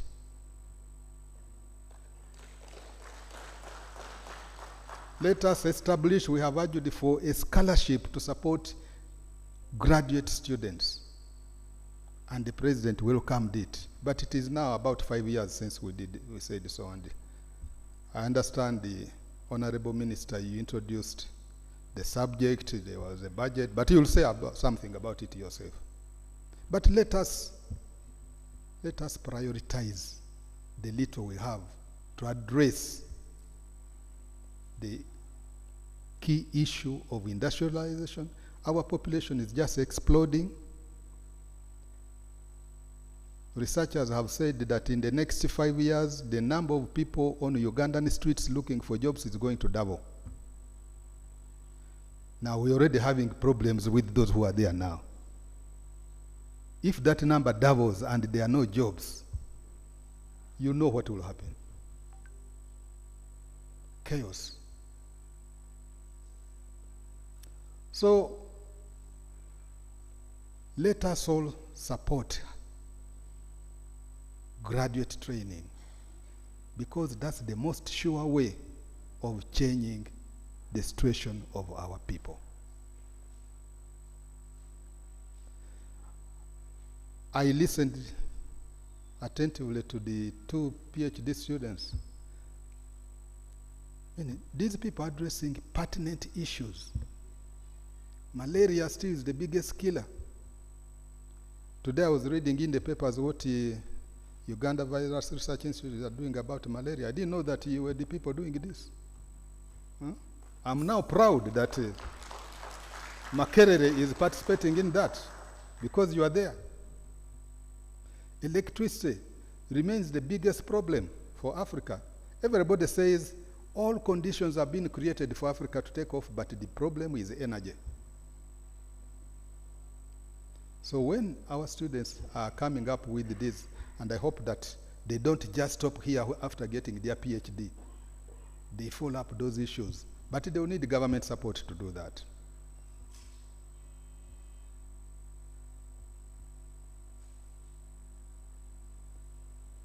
let us put our heads together and see how we unblock completely the potential of Makerere University. Because you know, some people say, my campaign slogan. It was not a campaign. Mine was a program which I was selling to those who were to take the decision for me to become a vice chancellor. It wasn't a campaign. But the slogan was unlocking the potential of Makerere University. There's so much potential here that we are not utilizing as a country. We need to unlock it together. Thank you, Honorable Minister, and it is now my honor and pleasure to invite you to address us, open the conference officially, and launch RIMS.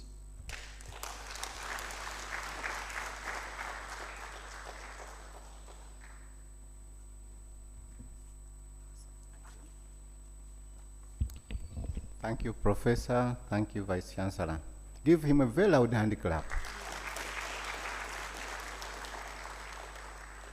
My sister, the Honorable Minister, Peace Mutuzo, the Vice Chancellor of Makerere University and our key speaker this morning.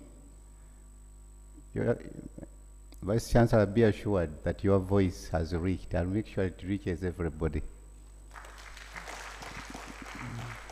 And by the way, those members of parliament listen to you voters. You also add your voice when you get an opportunity. The rest have always said and emphasized, and they know my position. I'm fully in agreement with you, Vice Chancellor. Heads of other government and non-government agencies, prior present, members of Makerere University Council, Senate, members of management and the staff of this great university, deans and heads of departments, professors, principal investigators, researchers, mentors and supervisors, President Angela and PhD students, ladies and gentlemen, good afternoon to you all. As the Vice Chancellor said, I was here last week for a similar function. Last night, I asked my staff to extend the working hours so that I'm able to come to Makerere University. But when I told them I was coming, I was beginning the day with Makerere University, they said, again. I don't know what you make out of this. But I told her, one of them, I said, I wish you knew how one feels when he's going back home.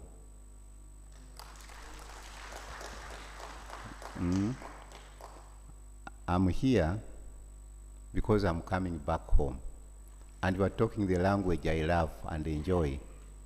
I'm also here to confirm government's commitment to support Makerere University's efforts to become a research-led university. So you have the support of government, you have the support of His Excellency the President, you have the support of Mama Janet Kataha Museveni. That's why I'm here, to convey that very important message. Therefore, it's with great pleasure and honor that I stand before you as chief guest this morning at this inaugural annual forum for graduate research and policy dialogue. Under the theme, I was told, regional integration and development. I extend my heartfelt gratitude to the organizers for organizing this vital dialogue, which speaks to the significance of our collective pursuit of progress and prosperity. Regional integration is a cornerstone of our aspirations for a brighter future of our nation. In an increasingly interconnected world, the imperative to foster collaboration among neighboring nations has never been more pressing than it is today. It is through cohesive effort and shared endeavors that we can overcome the numerous challenges that confront our region and unlock its full potential for growth and development. At the heart of regional integration lies the recognition of our interconnectedness economically, socially, and culturally. By transcending borders and harnessing our collective strength, we can create a more resilient and vibrant regional community. This entails breaking down barriers to trade, promoting cross-border investments, and facing the free flow of goods, services, and of course, ideas. Yet the journey towards regional integration is not without its obstacles. Political differences, trade barriers, and socioeconomic disparities often impede progress and hinder our aspirations for unity. However, it's precisely in the face of these challenges that our resolve must be strongest. We must remain steadfast in our commitment to dialogue, in our efforts to cooperate and mutual understand of each other. Education and research play a pivotal role in driving regional integration and development. As scholars and researchers, you are uniquely positioned to contribute to this noble endeavor. Your pursuit of knowledge and academic excellence holds the promise of transformative change, serving as a catalyst for innovation, progress, and inclusive growth. My colleagues, dear friends, the government of Uganda appreciates the tremendous achievement made by Makerere University in utilizing the environment conducive to conducting high quality and relevant research to inform national development priorities. This is why both government support and development partners priority. Excuse me.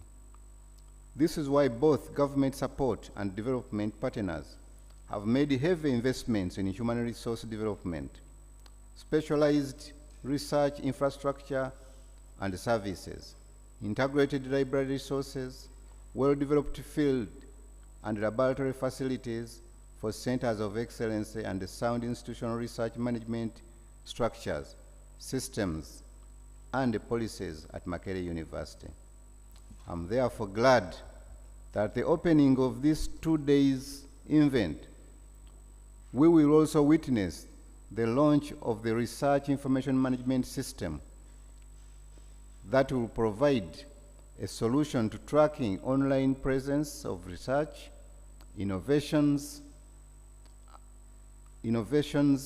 and graduate training milestones, as well as enable sharing and making visible the impact of Makerere University's research with government, funding agencies, research partners, and stakeholders in general. Ladies and gentlemen, the strength of any university is measured by its contribution towards solving societal problems. Research is the most proven avenue for the production of the high caliber human resource for knowledge generation, through investigation and experimentation leading to creation and adoption of innovation. Indeed, research and innovation today absorbs very considerable resources, and frankly, research and development activities have great influence on the policies and growth of Uganda as a country. The current progress in agriculture, health, and environment sector, science, engineering, and technology, and other government sector is heavily dependent on the application of such research results and innovations.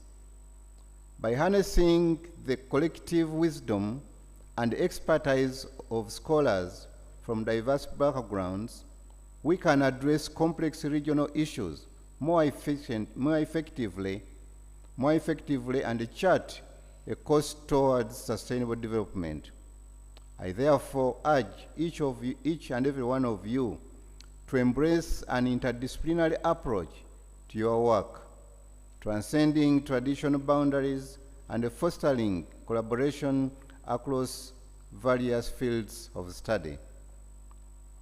Dear colleagues, as we gather here today, let us draw inspiration from the rich mix of our region's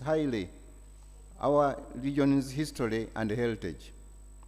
Let us harness the spirit of cooperation and solidarity that has defined our shared journey thus far. And let us rededicate ourselves to the noble cause of regional integration, guided by the principle of equity, inclusivity, and mutual aspect. With these few remarks, ladies and gentlemen, it's now my singular honor to launch the Forum for Graduate Research and Policy Dialogue, which is in recognition of the renewed need for higher education institutions to play a more practical role in engaging the policy space and contribute to nurturing a policy environment receptive to evidence-based solutions. I extend my best wishes for fruitful deliberations and meaningful exchanges during the policy dialogue. May your discussions pave the way for bold initiatives, for innovative solutions, and a transformative partnership that will shape the future of our university and region for many generations to come, for God and my country. Honorable Minister, you're going to launch digitally. Sorry. Okay, so you're going to just press here. Oh. Yes, digital launching. The rest of us, we may wish to clap as the launch is going on. So I'm being advised that the launching is no longer a storytelling anymore. It's just by just placing my finger somewhere, the thing will be launched, okay? And I'm going to do it on behalf of all Ugandans for God and my country.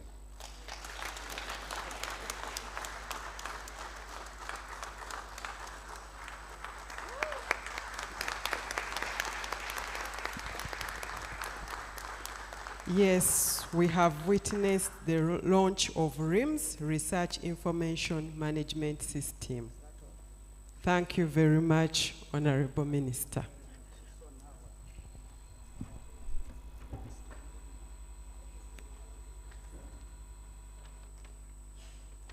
Yes, briefly, may I request the Vice Chancellor to hand over some Makerere University souvenirs.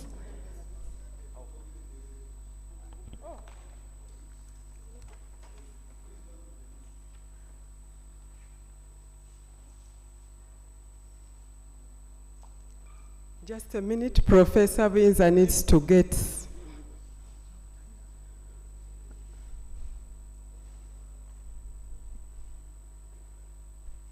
Okay. The launch today is in so many phases: digital, manual, conventional.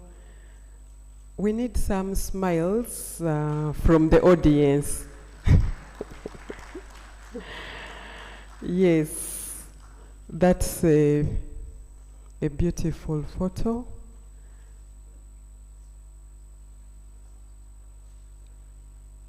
And we have some Makerere University souvenirs.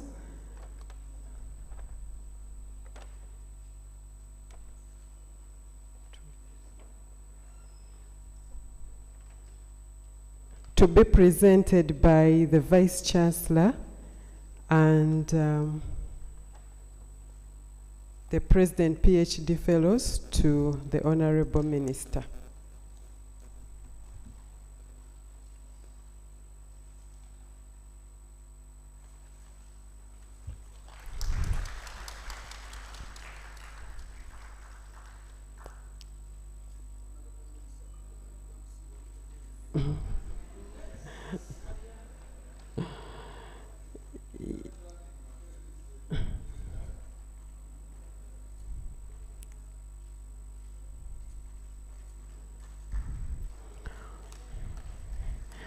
Honorable Minister, you will recall that when you came last week for the DAP launch, you were wearing the one that has maroon and black.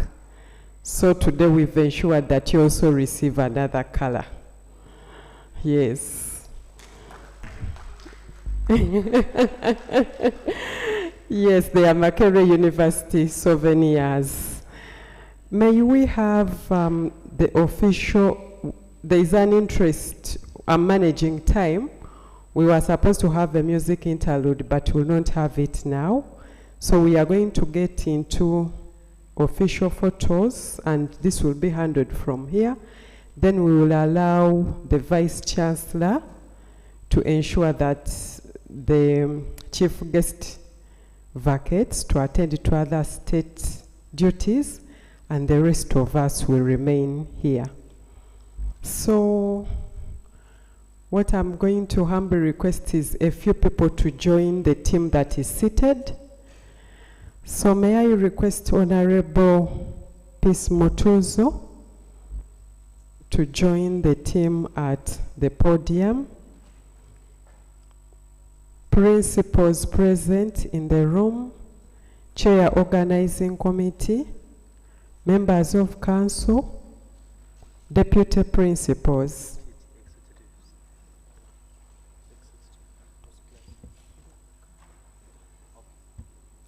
So this is going to be the first photo. Chair Organizing Committee, members of council present, principals, management members.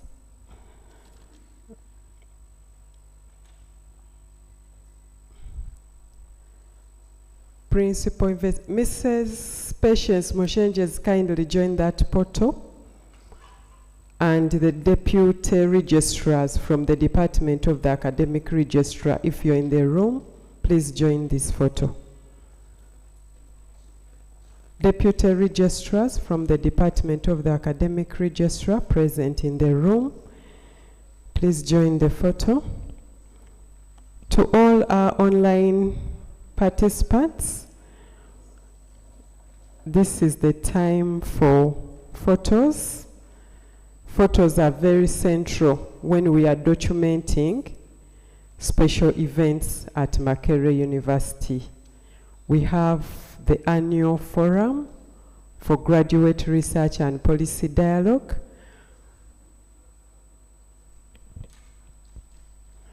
So all those cameras are facing the people at the podium, and they are smiling on behalf of the online and physical participants. You can see the smiles represent 101 years of Makerere University. Beautiful. I'll request the other team members to move. Then photo 2, may I have the PhD executives and PhD students in the room. That's our final photo. And PhD students from partner universities.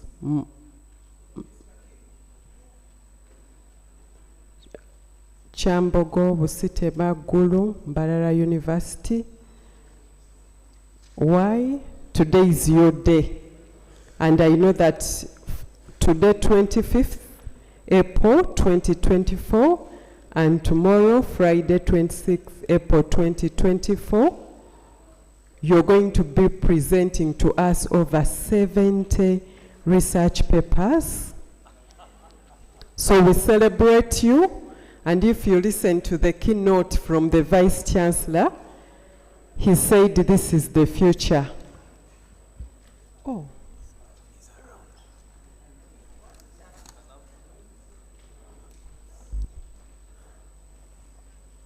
Are all these PhD students? Yes, that's right. My goodness, thank you for organizing and for turning up. I didn't know, I needed to do it in phases. One.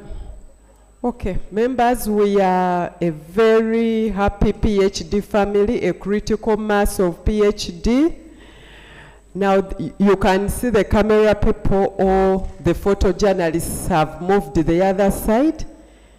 This is when now a zoom, the type of zoom lens that you have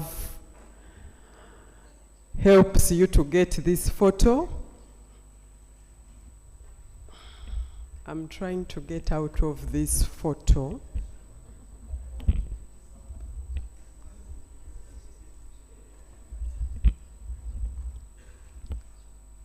Please bear with us. This is the annual forum for graduate research and policy dialogue.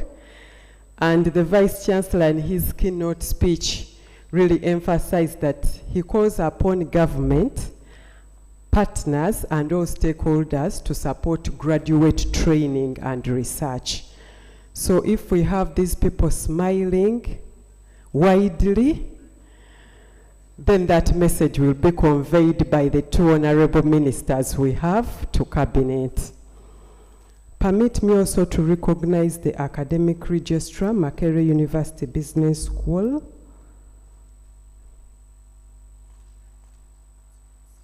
Oh, okay. You're welcome. Are we done? Yes, thank you so much. Kindly go back to your respective seats. We are going to be here up to 4:30 p.m. We will reconvene tomorrow still from 8:30 a.m. Up to 4:30 p.m. Kindly take your seats. Kindly take your seats. Then we will request the Vice Chancellor, Professor Barnabas Nawangwe, to ensure that our chief guest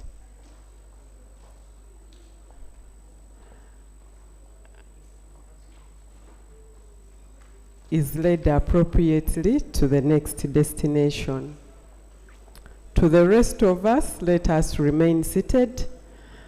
This is just the beginning of the annual forum for graduate research and policy dialogue at Makerere University.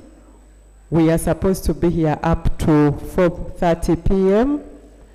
Tomorrow we'll still reconvene from 8:30 a.m. up to 4:30 p.m. We are live streaming on the Makerere University YouTube channel. Yes. The next item on the agenda is very special, and that is tea break. Right? Yes, tea break. We've been here, we've been a very attentive audience, and we are going to earn our tea. So may I request, the ushering team is from the Directorate of Research and Graduate Training. The members of staff from the Directorate of Research and Graduate Training kindly lead our guests who are in the auditorium to the serving points. Nesta and the entire team of Research and Graduate Training kindly lead our guests to the serving points. It's time for tea.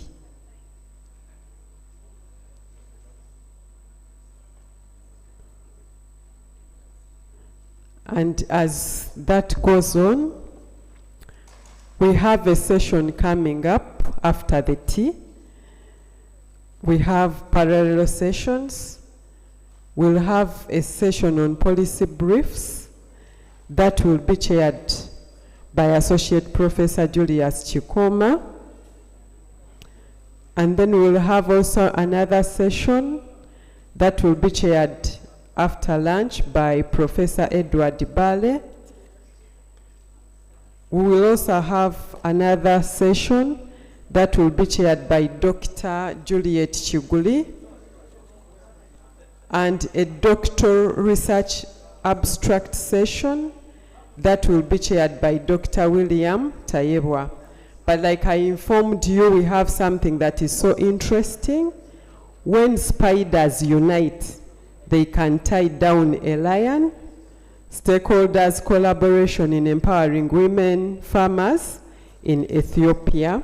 That is by Helena Bekele. Then we also have something for those of you who love chicken. Today from 3:45 to 4 p.m.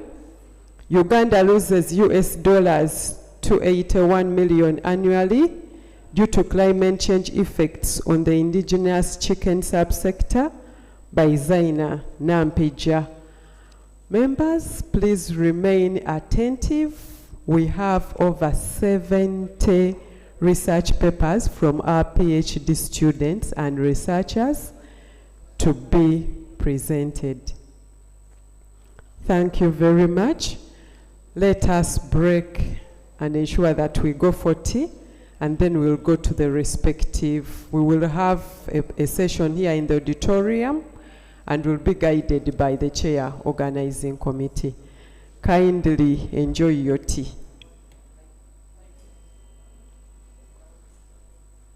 To the online audience, we are breaking off briefly for 20 minutes to take tea, and after the 20 minutes, we will return to ensure that we continue with the annual forum for graduate research and policy dialogue. Thank you very much.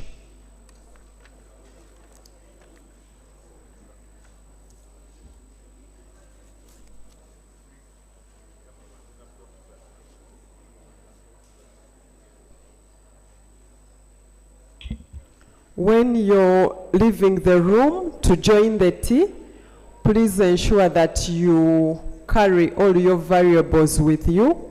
Please ensure you have your handbag, your laptop, your camera with you. I'm just one person, I'll not be able to monitor everything. Please ensure that when you're going for tea, you carry your valuables, money, a handbag, laptop, a camera, please, your phone. Please ensure that you move with everything you came with, and then thereafter, when you're returning to the room, we'll be happy when you return with all your valuables. Thank you very much.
Yes, after the tea, we are going into parallel presentations.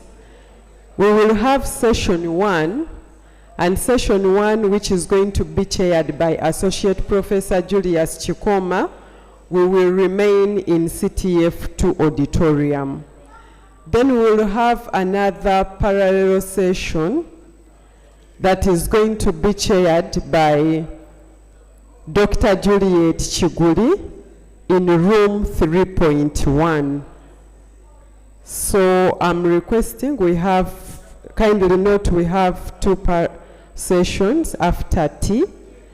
So we request you to choose which one to join.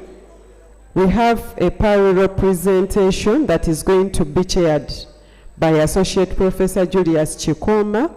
This is going to be in this room, CTF2 auditorium. This is the auditorium. Then we'll also have another power presentation in the breakaway room. The room is 3.1. The ushering team will guide you to room 3.1, but it is also within, this is Yusuf Lule Central Teaching Facility on level 3. That's where you'll find room 3.1. And that power session will be chaired by Dr. Juliet Chiguli. So let's enjoy the tea, and after 20 minutes, let us decide which room we are going to. You could return to CTF2 auditorium, or you may join the team in room 3.1 on level 3. Then to the online participants, we will ensure that you follow still via Zoom. The link has been provided. Thank you very much.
As you enjoy your tea, we are going to have 2 parallel sessions.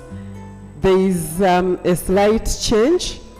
Session 1, which is going to be in this room, is going to be chaired by Dr. Isaac Tibasima. So when you take your tea, if you're interested in participating in session 1, you please return to CTF2 auditorium, and the chair of the session will be Dr. Isaac Tibasima. Then we'll have another parallel presentation in breakaway room, session 2. The session chair is Dr. Juliet Chiguli, and this room is located, we are in Yusuf Lule Central Teaching Facility, so you will be guided to go to level 3, and the room is labeled, it's room 3.1. Some of the interesting topics we have for the people going to join us in CTF2 auditorium: policy briefs, session chair Dr. Isaac Tibasima. We have When Spiders Unite. I love this one. They can tie down a lion. Stakeholders collaboration in empowering women farmers. We also have another presentation, hierarchical workplace culture and workplace violence against nurses in Uganda public hospitals, by Patrick Mwase. Gender transformation in politics, analyzing local community willingness to support women who choose contesting on open seats, by Honorable Dr. Peace Mutuzo. Adoption framework for digital utilization in banking in resource-constrained environments, by Wilson Namuwoza. Then there is a question, do libraries contribute to national development in Uganda? Another presentation, sustainable fishing, lifelong learning and alternative youth entrepreneurship, the case of Chigungu Landing Site, Uganda, by Zura Namubiru. Then for those who will be participating in the parallel session that will be held in room 3.1, the session chair once again is Dr. Juliet Chiguli. Some of the topics, research topics, include adapting and implementing World Health Organization's support, a pilot RCT for alleviating psychological distress in Ugandan caregivers of dementia patients by Joy Honoria, modeling digitization in Ugandan technical, vocational education and training institutions, an agent theory perspective by Patrick Emma Muyinda, a reservoir for new and emerging orthoneuroviruses in Uganda by Stella Tim Achaye, descriptive analysis of knowledge, attitude and practices regarding rabies transmission and prevention in rural communities near wildlife reserves in Uganda, a One Health comparative study by Collins Atwaire, research as a public good, the case of institutional factors influencing students' discipline in universities in Uganda, John Lutamaguzi, effectiveness of the use of Makerere University e-learning environment, Muwere, a quantitative study based on Dillon and McLean's model, Patrick Waiswa, and accused this self-incrimination to end trial, plea bargaining and the right to a fair hearing in Uganda by Gladys Nachibule. Professor Justin Namara, thank you for joining us. This is day one of the annual Forum for Graduate Research and Policy Dialogue at Makerere University. We are glad that you're with us. Thank you.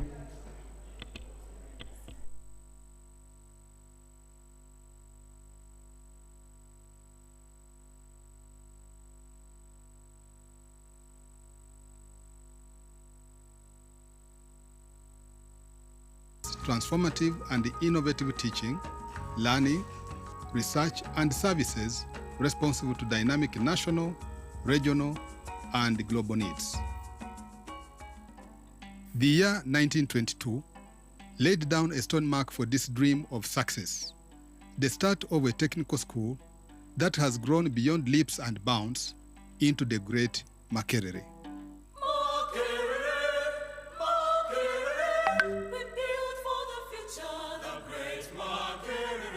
Makerere University now boasts of a population of over 40,000 students, making her one of the largest universities on the continent.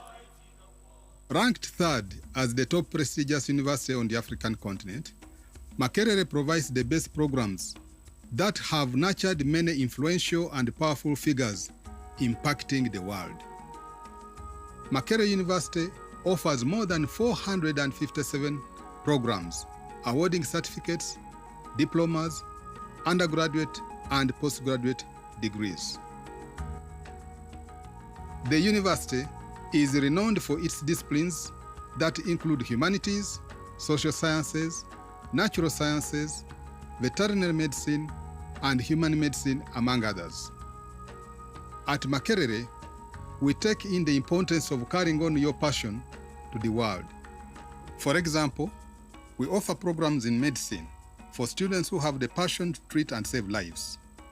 Engineering for those with a zeal to fix and design the world. Law for students whose passion is to fight for rights and justice. performing arts and film, for the creative minds, and many more. Makerere does not stand alone. We have linkages with communities through the internship scheme, with the aim of producing practically oriented graduates that meet the required job-related competencies of their future job creation and community relevance.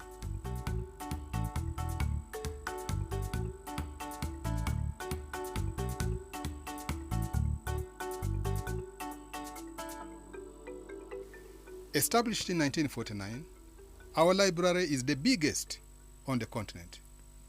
It is the national legal repository for the country and for the United Nations. It archives rare and near-extinct material of historical importance. Makerere University has modern facilities through which it provides a very conducive learning experience. We offer our students practical facilities, including the teaching hospital for medical students at Mulago Hospital, an agricultural research institute at Cavanyolo, and Viana Farm.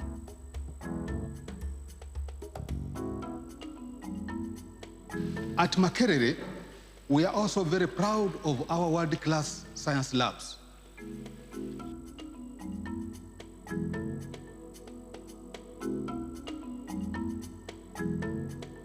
Computer labs for the IT students,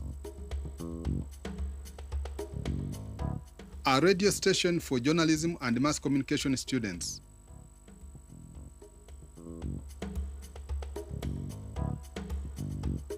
an art gallery for the students of industrial and fine art,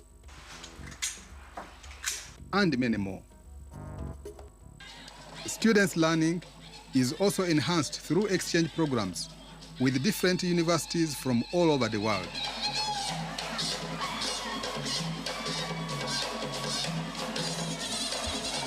Makerere is an equal opportunities and gender-responsive institution. We guarantee students' safety by providing accommodation in 12 self-contained affordable halls of residence within the university and several affiliated hostels outside the university for both male and female students. Makerere has an enabling environment for student study.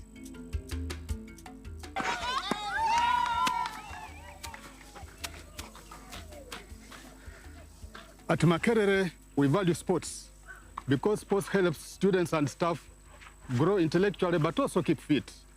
We have quite a number of sports here.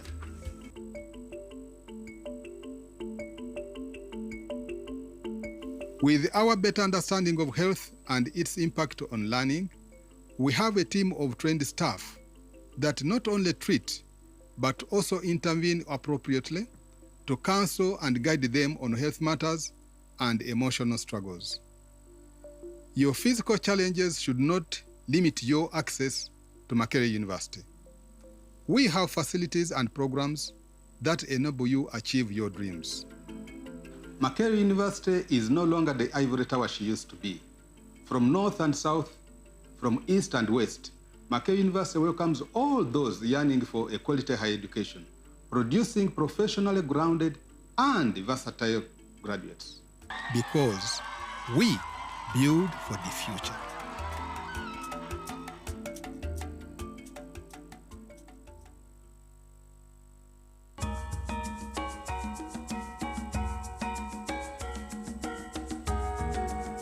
Everyone would want to be exceedingly successful. Education is a foundation to success. One must attend education from an institution that provides transformative and innovative teaching, learning, research, and services responsive to dynamic national, regional, and global needs. The year 1922 laid down a stone mark for this dream of success, the start of a technical school that has grown beyond leaps and bounds into the great Makerere.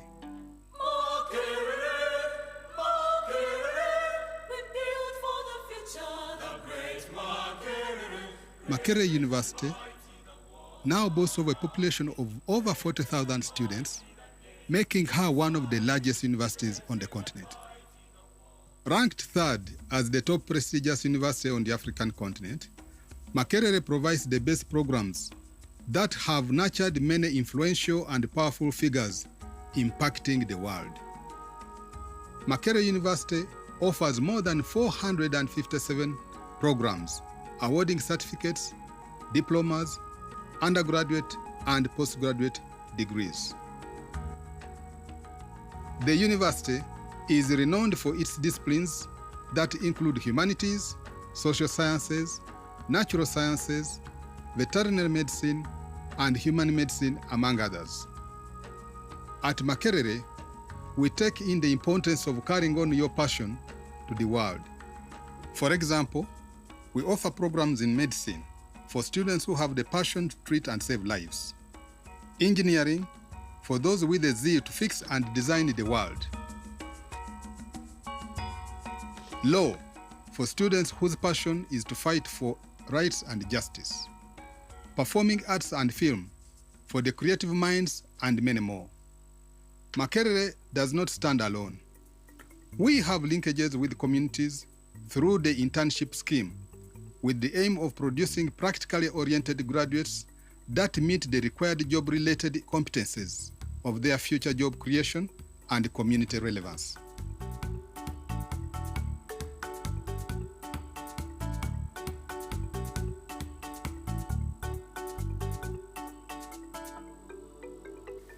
Established in 1949, our library is the biggest on the continent. It is the national legal repository for the country and for the United Nations. It archives rare and near extinct material of historical importance. Makerere University has modern facilities through which it provides a very conducive learning experience. We offer our students practical facilities, including the teaching hospital for medical students at Mulago Hospital, an agricultural research institute at Cavanyolo, and Wiana Farm.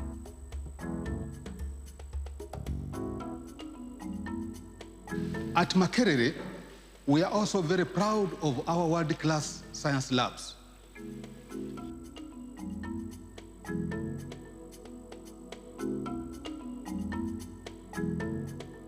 Computer labs for the IT students. A radio station for journalism and mass communication students.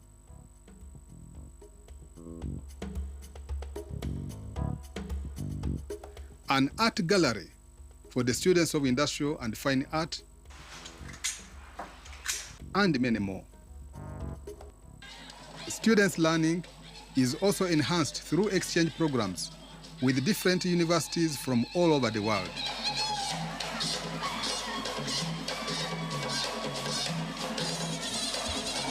Makerere is an equal opportunities and gender-responsive institution. We guarantee students' safety by providing accommodation in 12 self-contained affordable halls of residence within the university and several affiliated hostels outside the university for both male and female students. Makerere has an enabling environment for student study.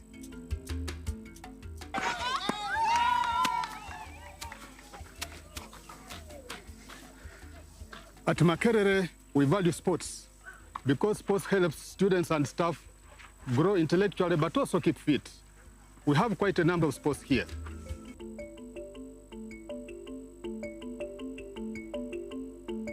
With our better understanding of health and its impact on learning, we have a team of trained staff that not only treat, but also intervene appropriately to counsel and guide them on health matters and emotional struggles. Your physical challenges should not limit your access to Makerere University. We have facilities and programs that enable you achieve your dreams. Makerere University is no longer the ivory tower she used to be. From north and south, from east and west, Makerere University welcomes all those yearning for a quality higher education, producing professionally grounded and versatile graduates. Because we build for the future.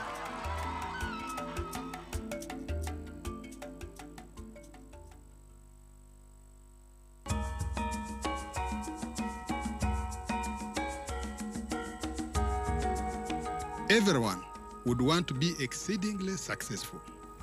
Education is a foundation to success. One must attend education from an institution that provides transformative and innovative teaching, learning, research, and services responsive to dynamic national, regional, and global needs.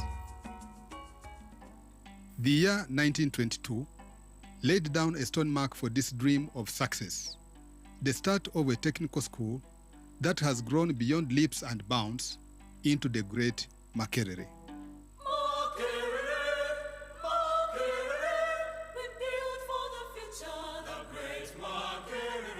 Makerere University now boasts of a population of over 40,000 students, making her one of the largest universities on the continent. Ranked third as the top prestigious university on the African continent, Makerere provides the best programs that have nurtured many influential and powerful figures impacting the world. Makerere University offers more than 457 programs, awarding certificates, diplomas, undergraduate and postgraduate degrees. The university is renowned for its disciplines that include humanities, social sciences, natural sciences, veterinary medicine, and human medicine, among others. At Makerere, we take in the importance of carrying on your passion to the world. For example, we offer programs in medicine for students who have the passion to treat and save lives. Engineering for those with a zeal to fix and design the world. Law for students whose passion is to fight for rights and justice. Performing arts and film for the creative minds, and many more. Makerere does not stand alone. We have linkages with communities through the internship scheme, with the aim of producing practically oriented graduates that meet the required job-related competencies of their future job creation and community relevance.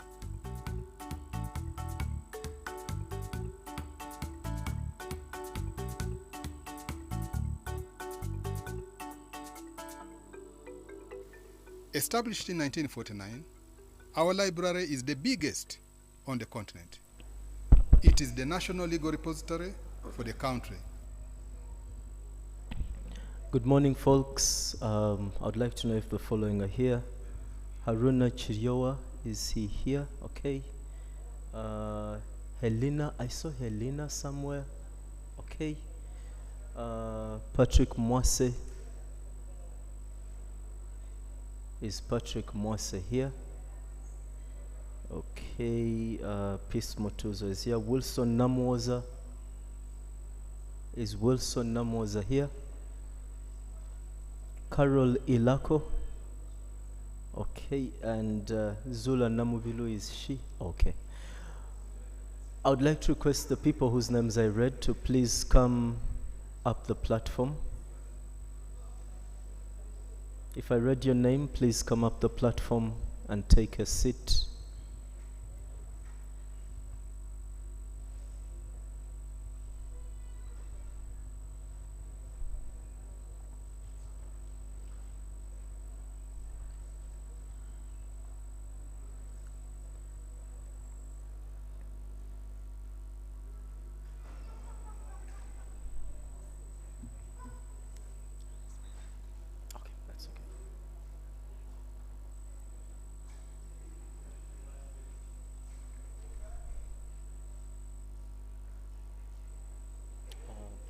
You to move your end.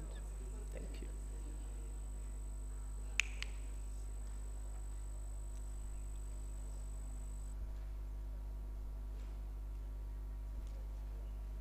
Zula and Peace, please come take your seats. Recording in progress.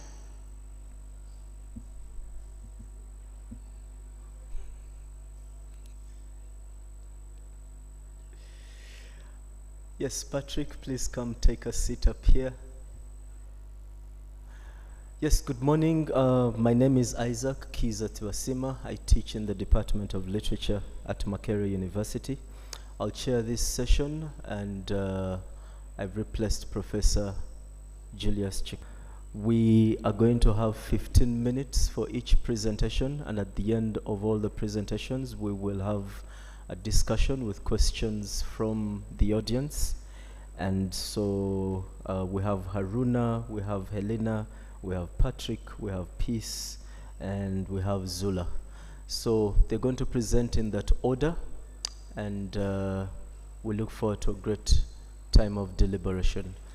Again, thank you for joining this session. It is titled Policy Briefs, and we look forward to an amazing discussion. I will begin with Haruna Chiriowa, who is going to present on periodontal diseases in patients with diabetes mellitus in Uganda, gains and gaps. Haruna, you're welcome.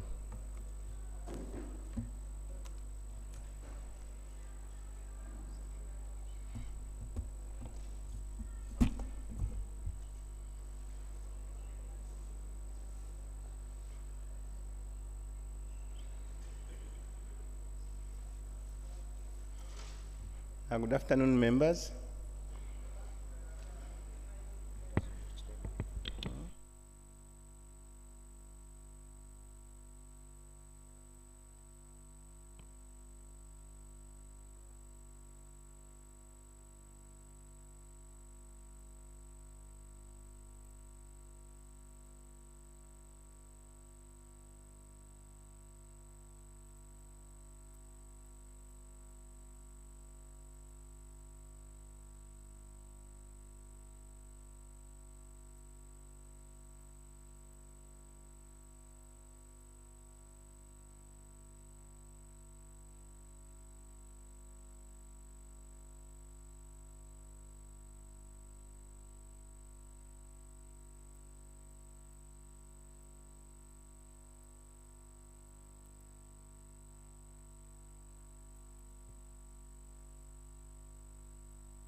Excuse me, members who are still taking breakfast, please, we need to start our session. Make it a little fast.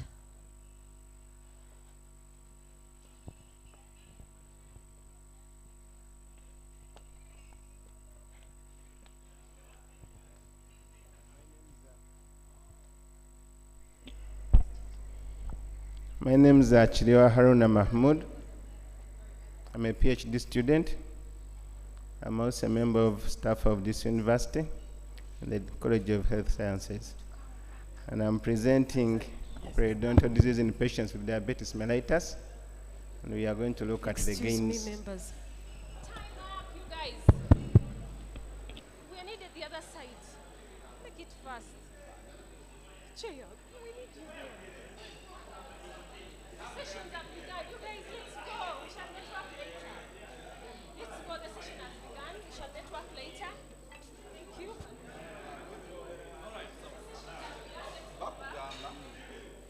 Let's go back.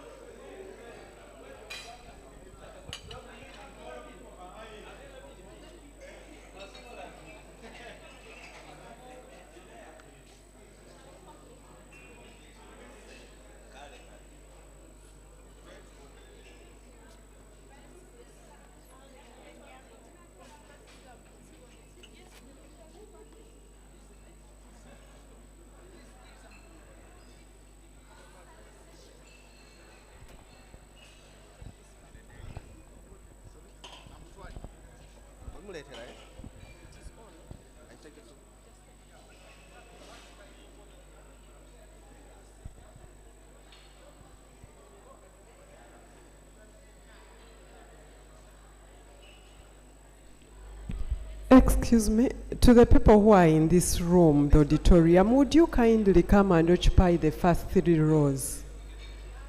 Kindly. Let us fill this space here. The first 3 rows. We welcome you back to this session, which is going to be chaired by Dr. Isaac Tibasima. We have a humble appeal. The fact that you've chosen to be with us, the auditorium is so big, so we are requesting that you kindly move forward and occupy the first 3 rows in this middle space. I think it's called, this is middle, right? Center space. Humbly, let me not mention the names. Kindly, the people at the back, my friend in yellow, please, my friend in red, kindly join us. Let us occupy the first 3 rows. It's good for us so that the people are speaking to us, but also too, we have projections. We wouldn't want to project empty spaces here. We have space, we have seats, row number 1, row 2, row 3. My humble appeal, please, to you members, but may I request the ushering team also quietly, kindly help me ensure that you talk to the people so that we have row 1, row 2, row 3 filled in this center space. Thank you very much.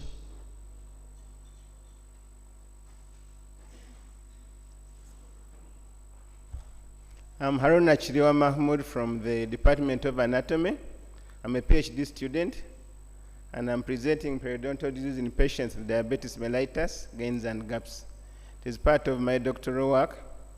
The title of my thesis is Periodontal Disease in Patients with Diabetes mellitus in Uganda, and we looked at prevalence, risk factors, and association with glycemic control and insulin resistance. And the title of this policy brief is Tackling the Menace of Gum Diseases to Improve Treatment Outcomes in Patients with Diabetes mellitus in Uganda. And that diagram shows the mouth of someone who has gum diseases. Technically, we call gum diseases periodontal diseases, but for the case of this policy brief, we shall refer them to as gum diseases. I'm going to use the words synonymously. Some of my operation definitions. Periodontal disease is a group of inflammatory conditions affecting the supporting structures of the teeth. And by supporting structures, we mean the gums, which I think all of us know. Then we have the bone. Tooth is embedded in bone, what you call alveolar bone, and the periodontal ligaments. And these conditions present with gingival bleeding, followed by loss of attachment. Clinically, we call it formation of pockets, tooth mobility, and subsequent tooth loss. They're one of the major causes of tooth loss, which is not due to dental caries or tooth decay. Diabetes mellitus, a group of medical conditions characterized by chronically elevated blood sugar levels. There are different types. There is type 1, also known as the early onset or the insulin dependent. These patients have issues with insulin. Then we have type 2, also known as non-insulin dependence. And these patients have issues of insulin receptors. Then we have the type which occurs in pregnancy, the gestational type, and we have other types of unknown etiology. Then insulin resistance is failure by the tissues of the body to respond to the metabolic effects of insulin. Insulin has effects in the bodies. One of the effects is lowering blood glucose levels. And if you don't respond to those effects, we would say you have insulin resistance. It's a problem of type 2, but can also occur in type 1 diabetes mellitus. For this case, for this policy presentation, I'm going to use adjuvant as a treatment that increases the potency of another treatment or of a known treatment. Executive summary, poor response to treatment of diabetes mellitus, also known as glycemic control, is a major challenge of management of patients with diabetes mellitus in Uganda. And this policy brief considers management of gum diseases as an adjuvant to the improvement in the management of patients with diabetes mellitus in Uganda. My background, diabetes mellitus is increasingly becoming a menace. By 2017, about 23 million patients had diabetes mellitus globally. And older individuals who are mainly affected by the disease have their lifespan increased by about 7 years. So if you are supposed to live up to 60 years and you get diabetes mellitus, probably might die at around 52 years. And one of the resolutions of the World Health Assembly of 2017, it looked at reducing the burden of non-communicable diseases with emphasis on strengthening the management of diabetes mellitus. And that guided our research as well as our policy brief. Unfortunately, diabetes mellitus continues to be a problem in Uganda. Over 10% of the adult population are affected by the disease. It's among the leading causes of hospital admissions. Currently in the major referral hospitals, about 9.1% of the diseases which come to hospital are because of diabetes mellitus or its related complications. And one of the complications is gum disease. Further still, 80% of the patients with diabetes mellitus have poor response to treatment, despite all the conventional therapies which the government has put in place, including early diagnosis, treatment of patients, control of diet, exercise. We still have an issue of diabetes mellitus and poor glycemic control or poor treatment outcome. From literature, gum diseases are a potential risk factor for glycemic control or poor treatment outcome of diabetes mellitus, as well as development of diabetic complications. Unfortunately, the burden of the disease in our setting is not known. Therefore, our research questions were, what is the burden of gum diseases in patients with diabetes mellitus in Uganda? And what is the effect of periodontal treatment on glycemic control or treatment outcome in patients with diabetes mellitus? And that guided our objectives to determine the prevalence and factors associated with periodontal diseases or gum diseases in patients with diabetes mellitus in Uganda, to describe the effect of treatment of these diseases on treatment outcome or glycemic control in patients with diabetes mellitus, and to determine the association between gum diseases with insulin resistance in these patients. Our methods were the 3 phases of the study. We had the first phase, determining the prevalence and the risk factors. I labeled that one as, I numbered that one as number 1, and that had 264 adults, and the outcome was their periodontal status. Clinically, we call it community periodontal index. It tells us whether you have periodontal disease or not, and the severity of that disease. And the second phase of the study was a prospective cohort. We got 40 adults. There were actually 59, but we lost quite a number of them to follow up. We treated them, we gave them periodontal treatment, and followed them for 3 months. And after 3 months, we looked at the effect of periodontal treatment on glycemic control. The outcome was glycemic control, which clinically we call glycated hemoglobin. This hemoglobin, I think all of us know it. When you have glucose, the glucose binds to molecules in your body.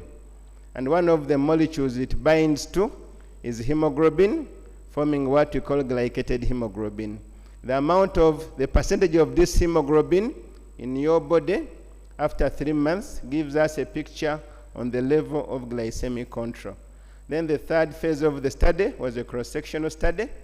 We looked at 233 adults, and the outcome was insulin resistance, which we determined by the triglyceride glucose index. I had some ethical considerations, ethical approval from the School of Biomedical Sciences, IRB, Uganda National Council of Science and Technology. We obtained informed consent, reimbursed the patients with some small token as a refund for their transport and time.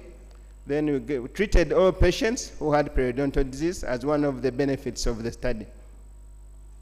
The results, I summarized them according to the studies, but what stands out was, number 1, our patients who have diabetes mellitus seem to be the middle-aged case. If you look at study 1, 48.9, that is middle age. Study 2, 49.2, study 3, 48.5. So they were the middle age, the active patients, the ones who are supporting a number of their families.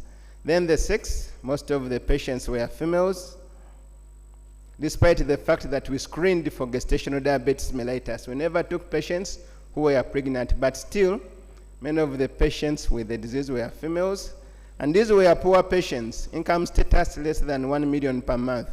Over 97% of the patients were poor. Of course, this study was carried out during the COVID epidemic, so probably it had an implication on the income status. And these patients have a lower level of education. About 60% are below secondary level. These were guys who had only attained primary level or who had never had any formal education. Then these patients have a low BMI. BMI is the basal metabolic index, body mass index, sorry. It tells us how fat you are or how light you are. And normally we know that diabetes mellitus is a disease of the overweight and the obesity. But if you look at our patients, many of them were actually normal weight. 29 is normal. Then most of our patients had poor treatment outcome, what you call glycemic control. The normal is less than 7.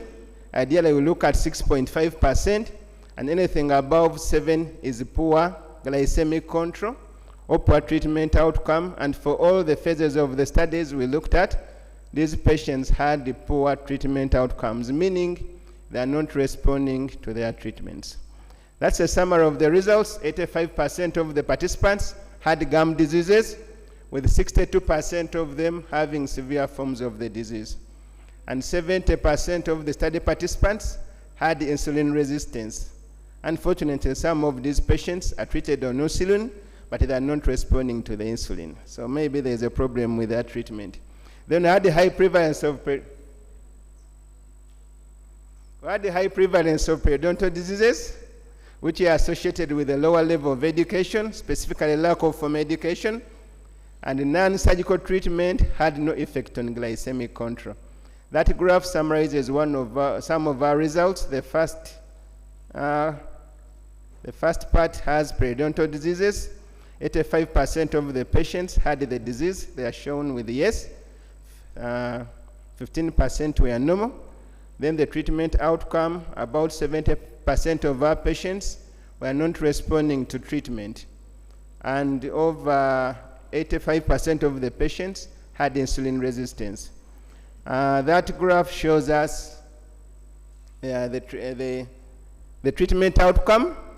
We are comparing the glycemic control at baseline and after 3 months, and we can see that most of the participants actually did not receive treatment improvement following the intervention. So the discussion, there was a high prevalence of gum diseases in our study population, and this was associated with a lower level of education. And the level of education from literature is one of the measures of the socioeconomic status. I don't know what is the case in Uganda, but globally, the less educated you are, the more poor you are likely to become. The level of education affects comprehension of the hygiene instructions. Many of the hospitals we work in, the instructions are not packaged in the local language. They are given in English, and some of these instructions might be difficult to comprehend from the local person. And severe treatment of periodontal diseases or gum diseases had no effect on improvement on glycemic control. And one of the factors we discovered was from literature, poor glycemic control at baseline. If you're already very sick, you're not responding, even if someone gives you an intervention, then probably you won't improve to the treatment. And severe forms of periodontal diseases are associated with insulin resistance, and this is a possible mechanism by which periodontal diseases might worsen glycemic control.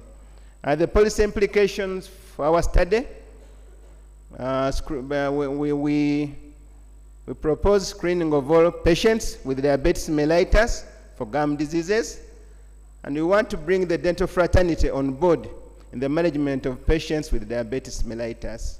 And we propose oral health instructions to be packaged in a simpler and easier to comprehend language for better understanding, and preferably the local language. And much as treatment of periodontal diseases had no effect on treatment outcome in patients with diabetes mellitus. We propose treatment of periodontal diseases in all patients with diabetes mellitus because of its association with insulin resistance. And the limitation of the study had issues with sample size. We lost a number of patients to follow up. This was during the COVID epidemic. And you remember the COVID restrictions, we lost quite a number of patients.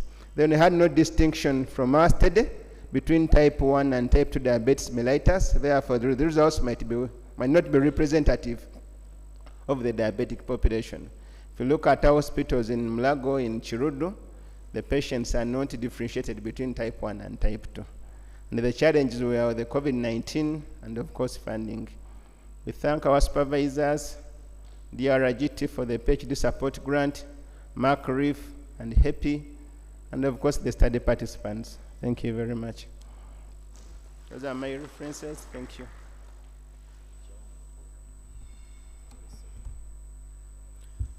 Thanks a lot, Halurna. Helena,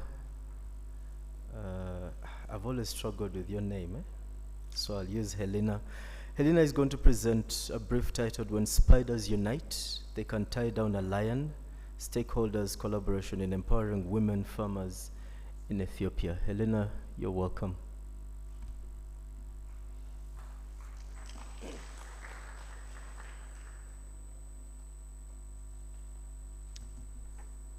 Thank you, Chair. I am expecting my PPT to be projected.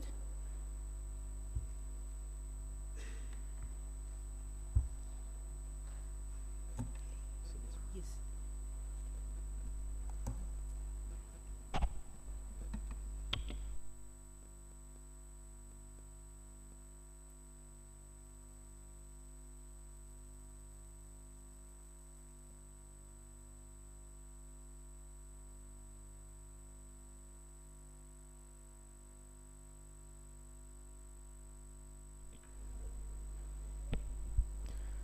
Okay, thank you.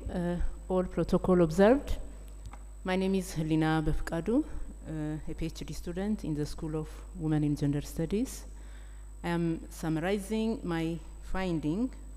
Actually, this policy brief is part of my doctoral work entitled State and Non-State Actors Collaboration in Empowering Women Farmers in Ethiopia. So for that call purpose, I prepared this policy brief and I gave it a name. When spiders unite, they can tie down a lion. So I try to summarize the whole finding with this international proverb. I try to show how stakeholders collaboration can manage to address any social problem, in this case, women farmers empowerment in Ethiopia. As a background, in Ethiopia, 81% of populations are farmers, according to 2015 Central CSA census, and these populations are smallholder farmers, which means they are they are producing small volumes over small plots of land, and they are also less facilitated with resources, so they are performing their activities traditionally. Even if the bigger chunk of the population are in rural setting, there is some kind of lack of attention from the government, because this majority of communities are really struggling with natural and social problems, and they try to feed us, and they also try to support the economy, and their contribution is 37.64% of GDP, according to Central Statistics Authority of Ethiopia, in between 2012 and 2022. Actually, government has been claiming they have been developing different strategies, agricultural policies, just to improve the performance of these smallholder farmers. If I present the experience of the previous regime before the current one, from 1991 up to 2018, they came up with 5 different agricultural policies. They have been changing continuously, but most of the policies were not successful. Actually, at some point of time, they managed to record double-digit economic development, but it was not sustainable. Because of different factors, one of it is climate change, civil war, and also lack of fund, because most of the time, Ethiopian government do not align with the funders, especially IMF, because the government try to come up with own strategy, and they don't most of the time align with the criteria. So because of that, we had several problems. In addition, according to literatures, gender insensitivity of the agricultural policy is one of the problem and the challenge. That's why the agricultural policy is not performing very well. Actually, because of different international pressure, they try to incorporate gender issues, but it is not, it is like add-on at the end. It is not from the very beginning. It is not in a way putting men and women issues on the table and try to address both gender issues. Just it was as an add-on they have been doing, but the repercussion is what the sector was not performing very well. So the agricultural policy is like one size fits all kind of approach. It has that kind of approach. So they are merging men and women's needs as a one, and it was following the men's issues, and it was focusing on men. So women issues are not really addressed in the policies, and also in the extension service delivery also. Always women are behind. So it is an assumption men's needs is the same as women's needs, which is not the case, which is not true. So because of, I think, realizing their mistake, and also because of international pressure, they have been inviting different stakeholders through Prolastic extension system. So they were inviting NGOs and other stakeholders to come on board and solve the problem, particularly women's problem. So there has been an effort, in collaboration. There have been some efforts, state and non-state actors coming together. They were trying to address women issues, gender issues also in our agricultural policies. So when we review the previous studies concerning this collaboration, actually collaboration didn't get much attention by the researchers. In fact, there were a number of research on the performance of those different policies at household level. And also there is a quite number of research on NGOs' contribution in addressing women farmers, particularly women's economic empowerment, reproductive health, and so on. But there is no any research with regard to what the collaborative effort of state and non-state actors collaboration in empowering women farmers, Ethiopia. So based on that, after reviewing this gap, I try to bridge that knowledge gap by conducting state and non-state actors collaboration in empowering women farmers in Ethiopia. So strategy is, collaboration is one of the strategies since 1980s by different multilateral organizations to address different social problems in the community. So countries and multilateral organizations have been utilizing it because collaboration it's a kind of process. 2 and more organizations come on board and address different social problems by aligning their objective towards the same direction. For example, we can see collaboration as one of strategies in SDGs. With Goal 17, they clearly indicated collaboration is one of the best strategy member countries to achieve different social problems in their country settings. And also regionally, AU also gave an emphasis for collaboration, and they put it clearly to get the Africa we want in 2063. Collaboration is one of the strategies. So internationally or locally, we have to mobilize resource, and we have to work hand in hand.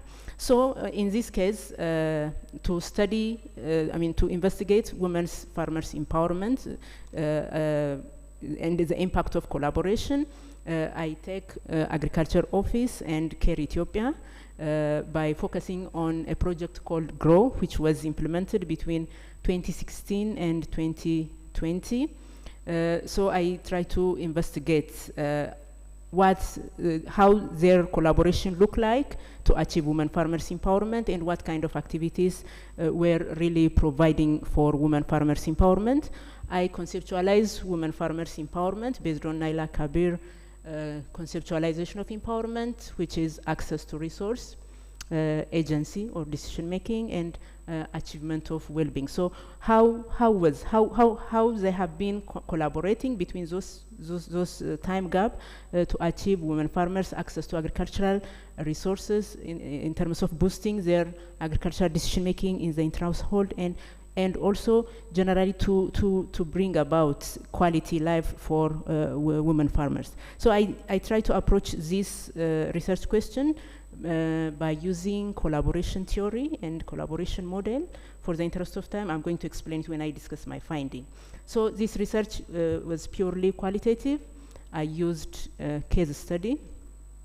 I used a GROW project as a case to study the two actors' collaboration. So the research participants were officials and task forces who were participated in the GROW project.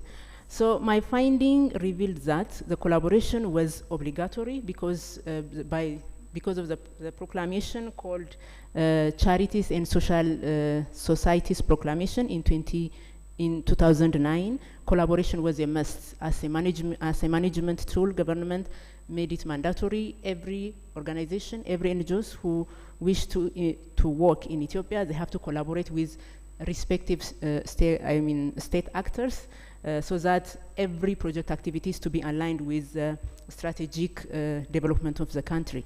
So based on, the collaborators, the two actors, they go further and they try to mobilize resources and they try to implement GROW project together by engaging women farmers in vegetable production, fruit production, and goat production. With these activities, the project tried to address institutional challenge by making women at the forefront in agricultural service delivery, and by providing different knowledge, skills. They have been doing a lot of activities because especially fruit and vegetable were not part of those communities' productivity. They were focusing on crops, cash crops, which is coffee. And they have been using different strategies. The first one is consciousness raising, especially about on their social norms. The community is very patriarchal, so they try to show them how that system is really influencing them.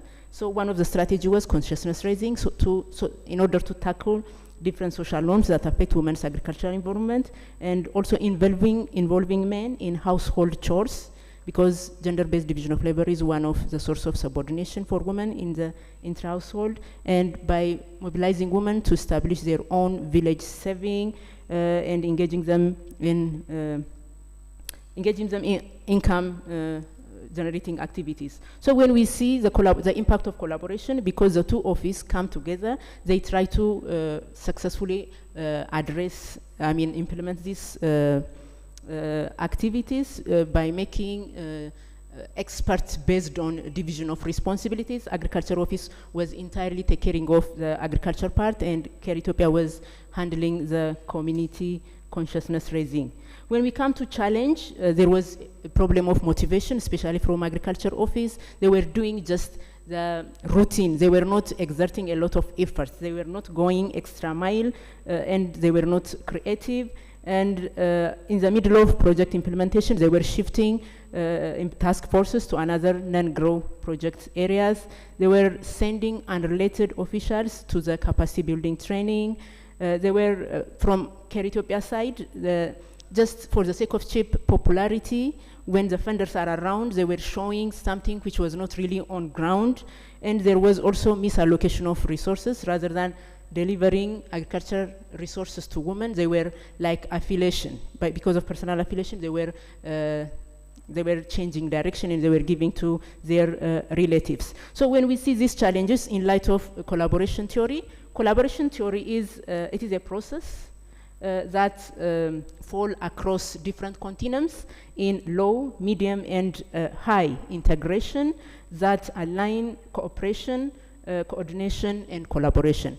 Organizations, they can choose to work at low level, at cooperation level. They can also work on moderate level, at coordination level, at higher integration level, which is collaboration that combine cooperation and collaboration. For this case, it was necessary to what? To work on what? Integrating cooperative and coordination. But there was lack. All the challenge when we see like lack of motivation, it was because collaboration, if they do it genuinely and properly, it has 7 elements like cooperation, assertiveness, autonomy, responsibility, communication, or coordination. It would happen. But when we see the challenge, for example, agriculture office officials, they were missing continuously quarterly meetings, which is lack of what? Accountability and responsibility. They were shifting task forces to non-grow projects. This is also lack of motivation. So when we see all the challenge, they were not working. The way they're supposed to work, they were supposed to work at collaboration level, at high integration level, but they were like, we can say, even they are not like working for their organization benefit, rather they were working for personal interest, because they were sending people to capacity building training just for the sake of their people to get what? Paradigm. So it was not really, yes, the project was implemented and women were really trying to challenge their social norms and institutional problems, but when we see and when we think about the future and when we think aloud, it was not really the way it's supposed to be done. Because at the time of my data collection, even the agriculture office didn't host this project. The project is over and the chapter was what? Closed. They didn't host, they didn't embrace it in their routine activities. It's like just they hunt projects just for the sake of benefit, because they will get benefits financially. So it was not like they were not working, they supposed to work, and they bring permanent change in women's lives. So in order to bring change, collaborators must work at high integration levels that merge both cooperation and coordination, and there must be also contract. In my finding, I managed to see that they were doing based on memorandum of understanding. There was no contract.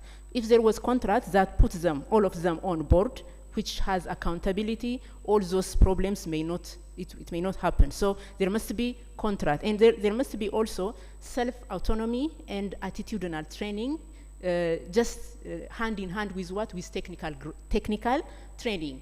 The task force were providing different kinds of technical training. How to what? How to do vegetable production on Parma garden and keyhole garden. But they were not given what? Self-autonomy to own that project. When something move out of the track, so that to bring it back. Because I mentioned Care Ethiopia were what? Misallocating resources. So it was the responsibility of agriculture office employees to stop this kind of what? Mismanagement. But they were not doing that because they lack that self-autonomy. But in the future, self-autonomy and attitude, that attitude must be part of the collaboration, and there must be a kind of guideline. Because collaboration is a strategy. Resources are very limited, so we have to collaborate. When we collaborate, we have to collaborate based on collaboration principle.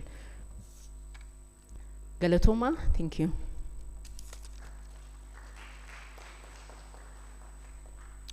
Thanks, Selena. I don't want to do what people do. Once your time is up, I'll ask someone to switch off the microphone. And that's not a threat. Patrick Mwase is going to present on hierarchical workplace culture and workplace violence against nurses in Uganda's public hospitals. Patrick.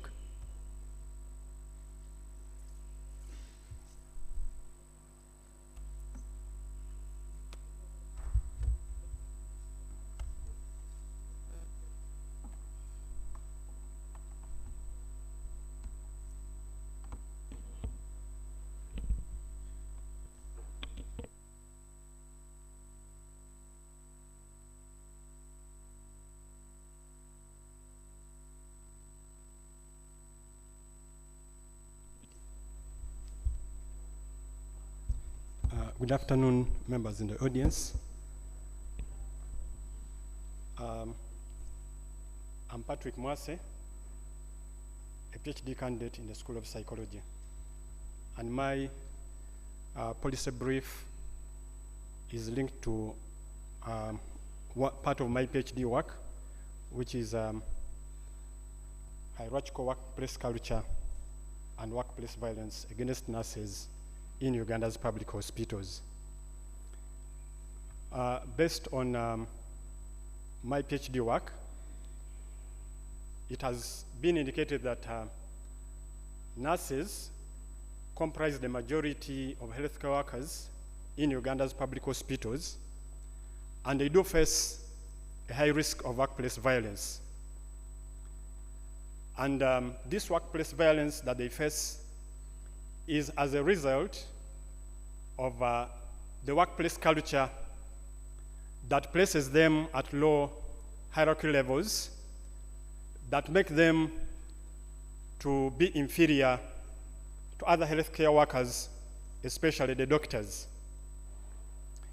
And it has also been highlighted that nursing is portrayed as a female dominated profession, and thus it is negatively devalued and disrespected. If you look at the information available, nurses form the backbone of the healthcare delivery in Uganda, and they do constitute 70 to 80% of the entire public healthcare workforce.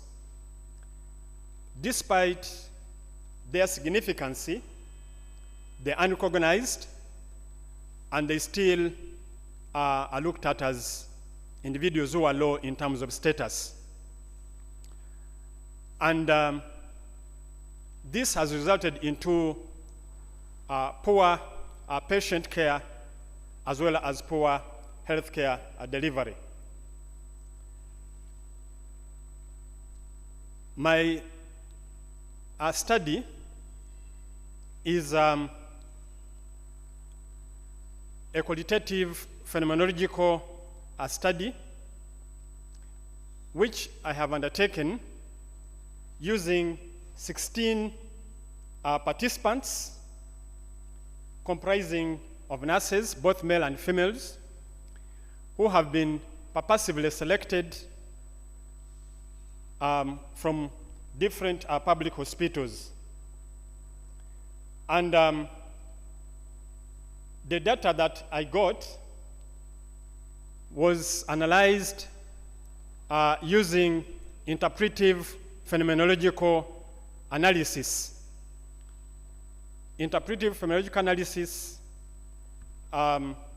looks at generating experiential themes from the accounts that the participants are put forward. And based on the analysis, the findings of the study revealed a strong evidence that low hierarchical status of nurses in Uganda and generally in other places, characterized by lack of power and subordination, facilitates their victimization. Particularly, nurses' low hierarchical position is characterized by a low status and lack of power, which makes them to be relegated, disrespected, and victimized. The findings also highlight the negative image that is accorded to nurses because it is largely a female-dominated profession. Hence, there is a connection of low hierarchical status as an aspect of workplace culture with the female gender in perpetuating and facilitating workplace violence against nurses. Therefore, the findings of the study suggest that the low hierarchical position of nurses characterized by subordination to the male-led medicine and linked to gender imbalance facilitate their victimization. In conclusion, it is possible to argue that the hierarchical divide existing within the hospitals, which assigns nurses low status, negative image, and subordinates them to medicine, has predisposed nurses to victimization. And out of the findings, I have put forward policy recommendations.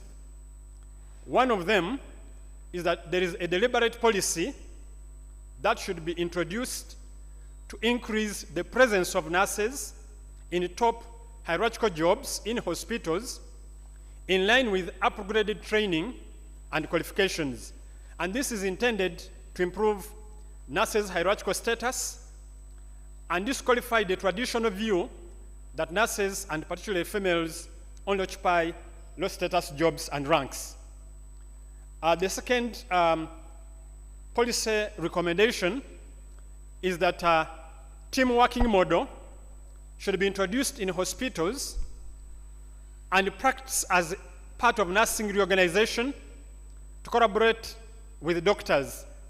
This will enable nurses and doctors to work as specialized professional health teams at a level that does not subordinate and undervalue nurses. The third recommendation is that nursing should be promoted as a gender-neutral profession, a career for both men and women, and this should help to change the perceived orientation whereby nursing is tilted more to the female gender in terms of occupational segregation. Also, a proactive attitude change through open discussions and forums in the media should be rolled out for both training and recruitment to address the negative image of nursing that is labeled as a female-oriented profession. It will also boost the image of nursing as a science-oriented profession in which the skills and not the gender of the professional is emphasized. And lastly is educational curriculum reforms that require all nurses to train and upgrade at a degree level in nursing should be introduced in training schools. This will enable nurses to obtain improved knowledge and skills that they are reported to be lacking, and it will also change the perceptions which identify and undermine nurses as being less qualified professionals. As well, it will elevate their image and status that is seriously damaged. Thank you very much.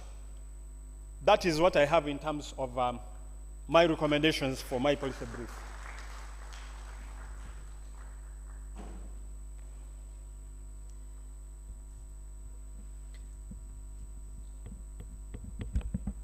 Thank you, Mr. Mwase.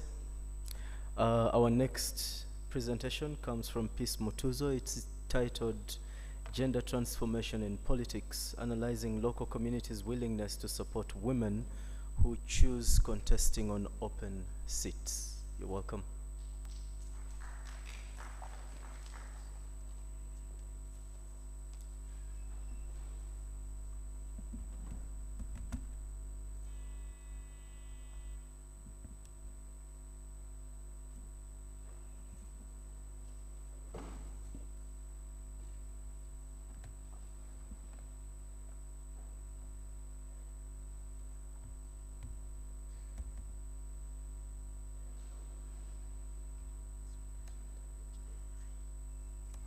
Good afternoon to everyone. I'm pleased to be with you once again. My name, as stated, is I'm Peace Regis Matuzo, the woman member of parliament for Nyangabo district, Minister of State for Gender and Culture, and by the grace of God, I'm a PhD holder, Cathars of Makerere University, and I would wish to share some of the salient issues that I was able to establish during my study that turned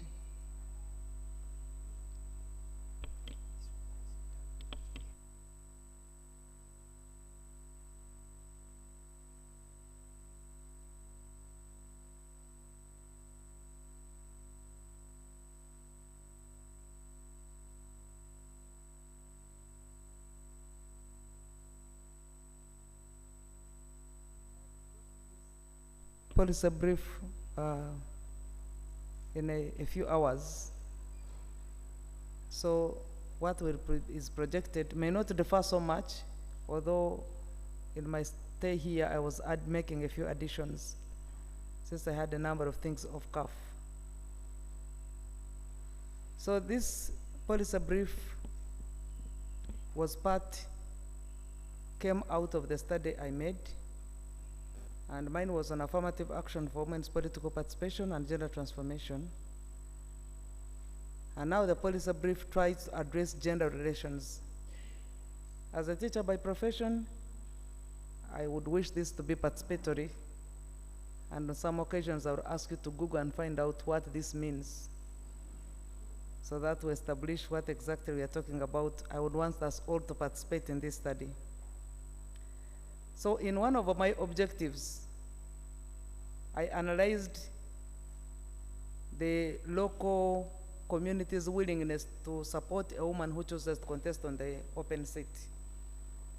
The background to this conversation stems from the way back in our cultural setting where women were excluded from decision making.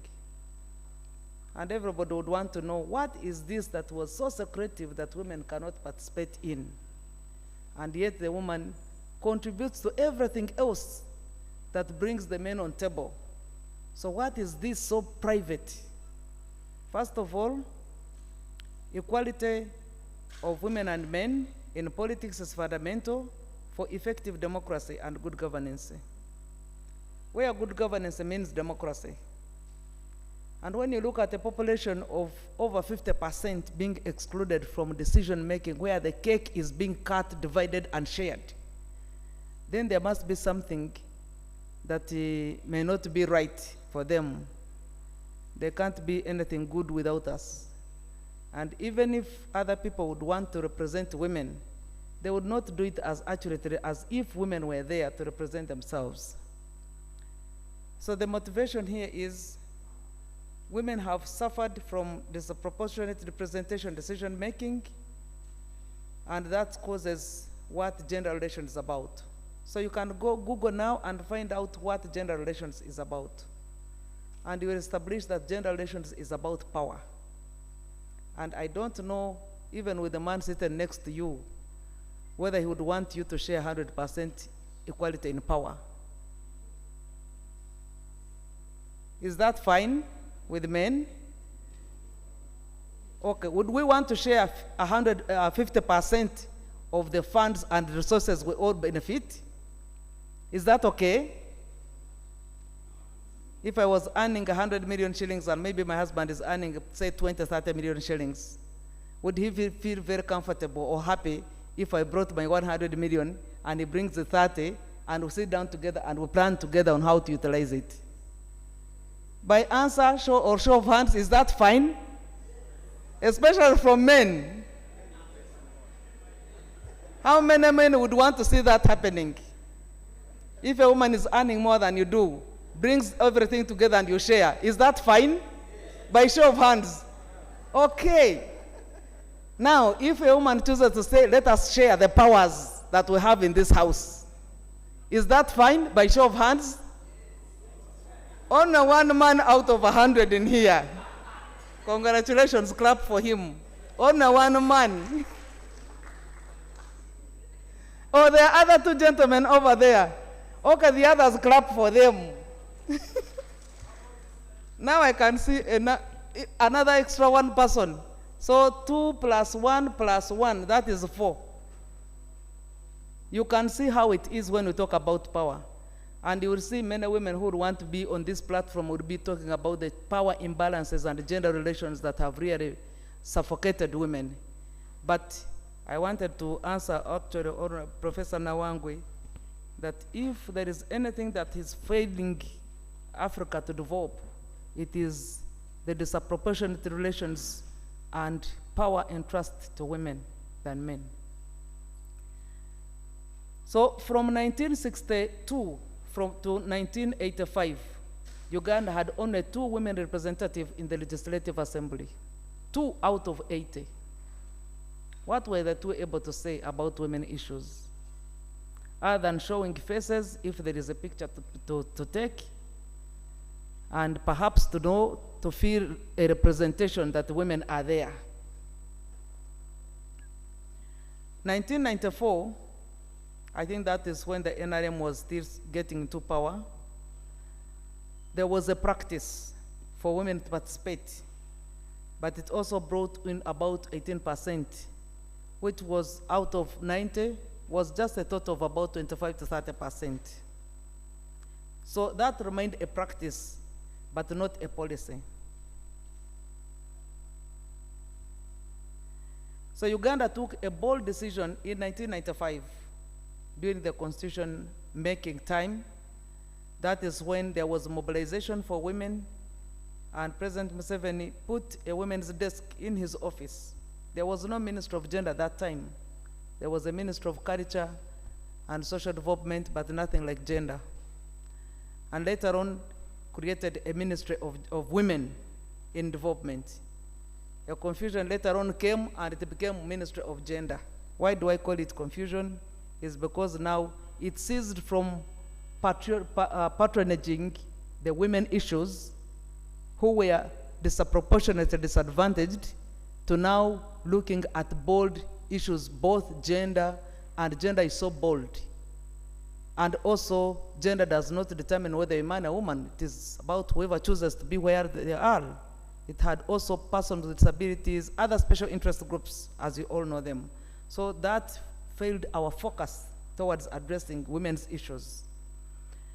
But within the Constitution, at least there was a reservation of 30% seats for women to provided for under Article 78 and 189. Article 78 was specifically specifying providing for 1 woman representative per district in Parliament. And Article 189 was a provision for 30% in the district and lower local governments. In addition, men were kind enough to leave the open seat, or the constitution makers were kind enough to leave the open seat. And it was anticipated. I will request you to look at, if you can go to the Hansard, if you look for the Hansard of the 23rd and the 22nd and 23rd of March 1995. Whoever picks interest can look at the Hansard. Or if you can look for the newspapers, New Vision, or Monitor, or whichever already of that particular date, 23rd, 22nd, New Vision. There was a public debate and a heated debate for 2 days in Parliament to consider whether should women be in Parliament in that numbers or not. And one group from Buganda even walked away to consult the kingdom on whether women needed to be in that high-level decision-making than cooking and preparing meals for children and preparing for their husbands, who should be really positioned into legislative and discussing hard matters. So they came back and said, well, the Kabaka had reconsidered somehow to have a few of them in Parliament. So that's why you see reserved. You know what reservation is about? And it was a temporary measure. It still is a temporary measure. and preserved to the parliament. If parliament chooses to get them out today, very early in the morning, all women would get out because they provide for a constitution. It does not even require a referendum, so it only requires an act of parliament to even switch them off from parliament. So the aim of 30% reservation for women was to generate a critical mass. And a critical mass, if you will Google, find out what critical mass is. It is actually derived from a forum. It is a scientific forum of a solution that when you mix 30%, it will be able to influence the solution to at least make a change. So the 30% was a token number of people or personnel that can effectively influence changes in policy.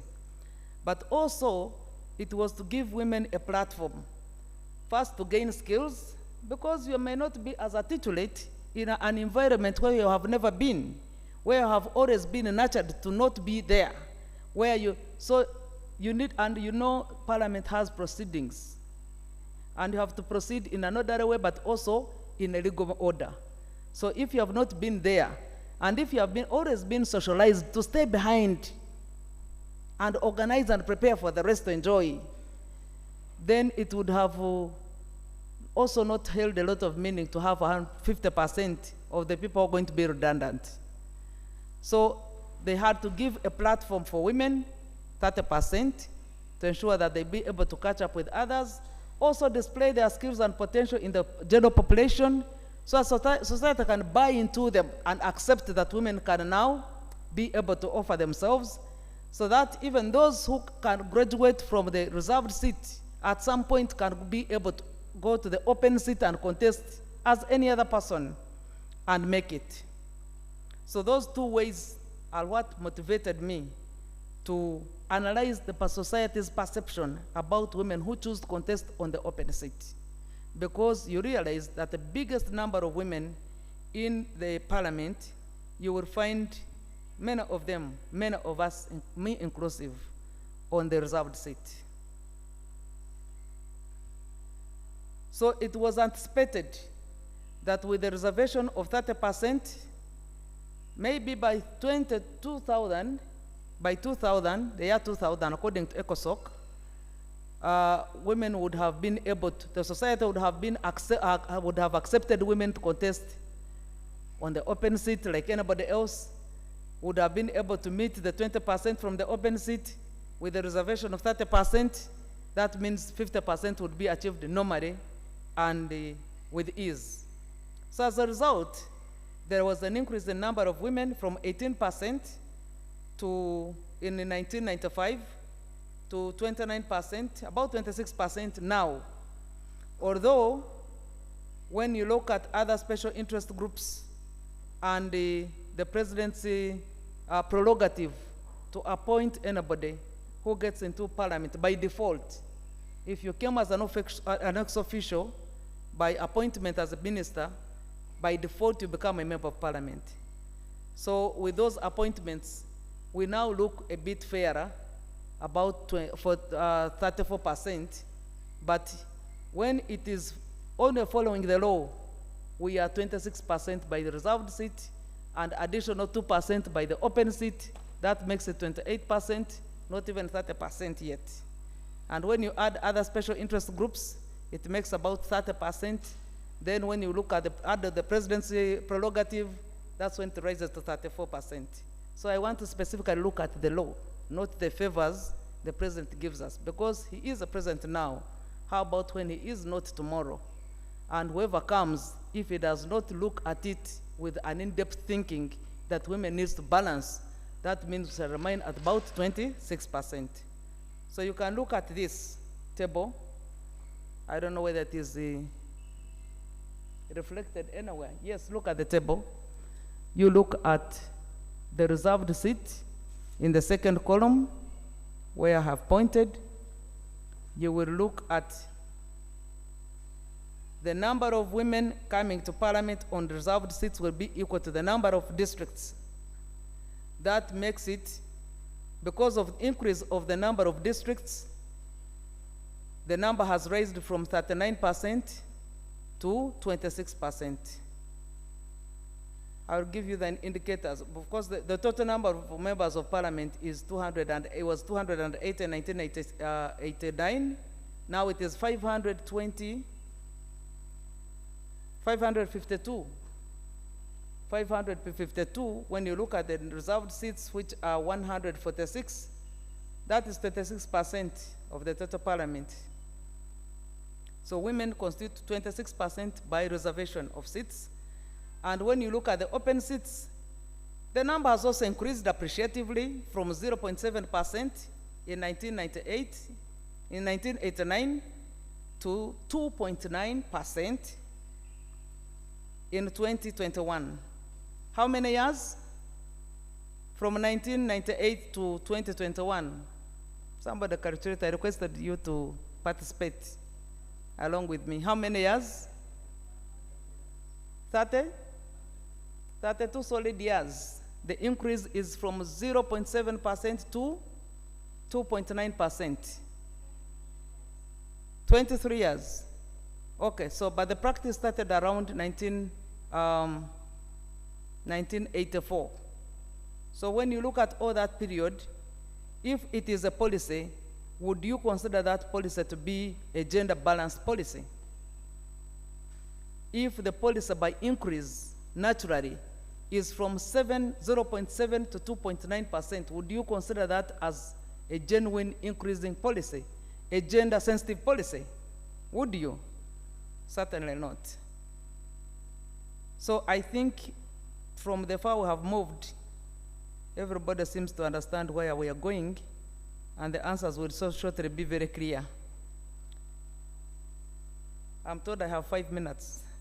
So you have looked at the table, which indicates that politics is now still a male domain, and it is worse in the local government. In the local government now we have 1.4% of women contesting on the open seat. 1.4%.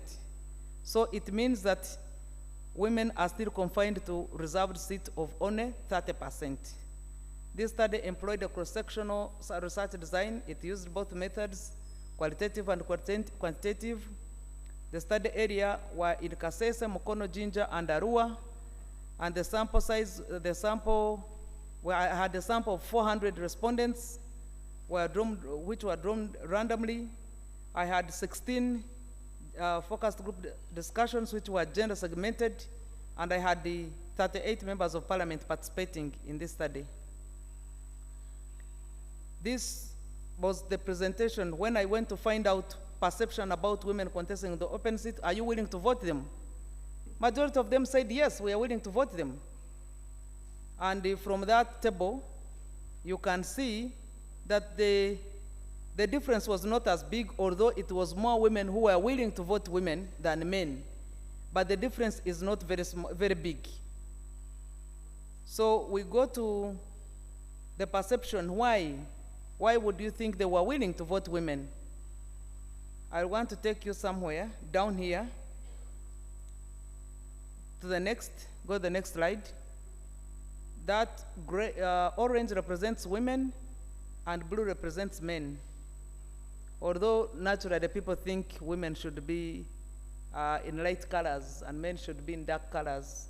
Now I've given an affirmative action for men. Let the men also hold blue. So the reasons the reason for the choice of women, choosing women on the open seat, most men felt that women should have leadership attributes. And that speaks very big volumes. For them, the leadership attributes, the details of leadership attributes were supposed to be in the studies that I've just jumped. But it means a woman should have an economic muscle.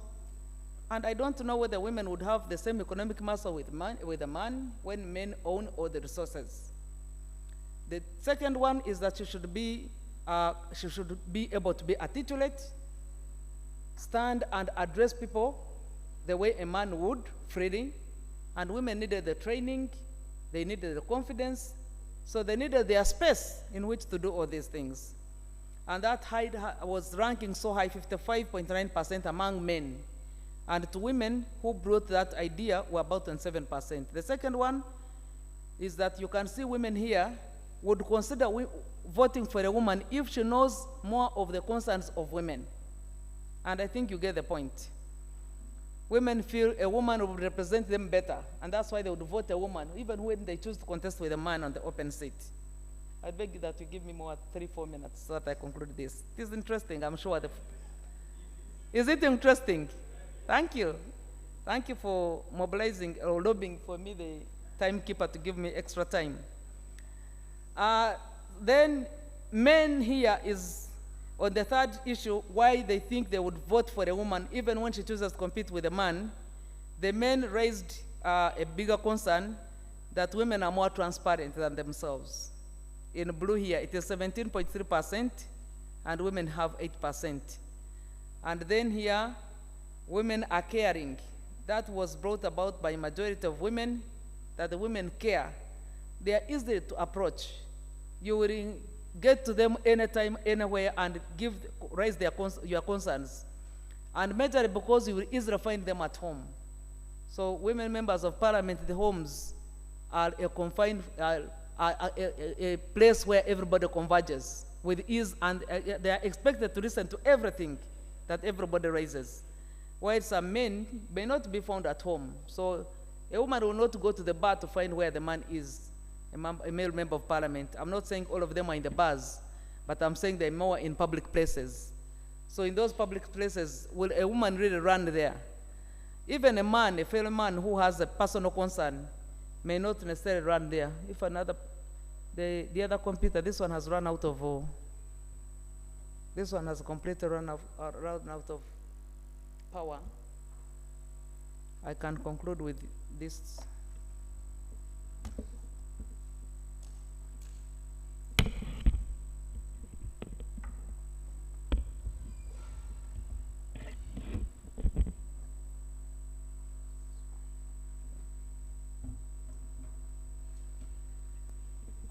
So one of them, if you would wish to me to share the information, I don't know how to get.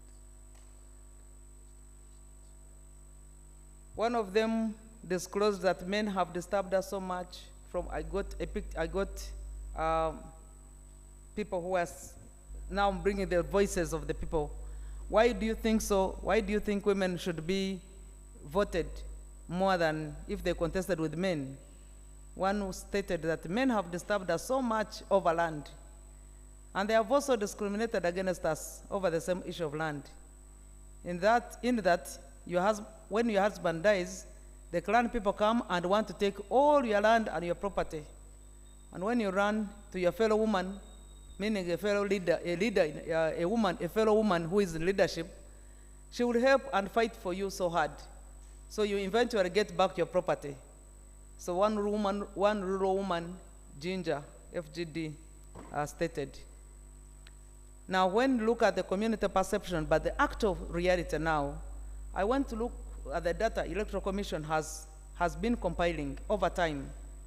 Now, if this perception is that there is willingness to vote a woman who chooses to contest on the open seat, why does it translate into an actual vote?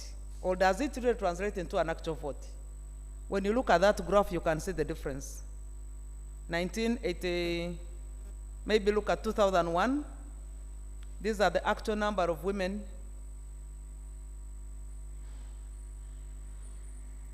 who contested with men. 96% of men contested, 4% women offered themselves to contest in 2001. But the ones who won, 95% men won, and 5% women won on the open seat.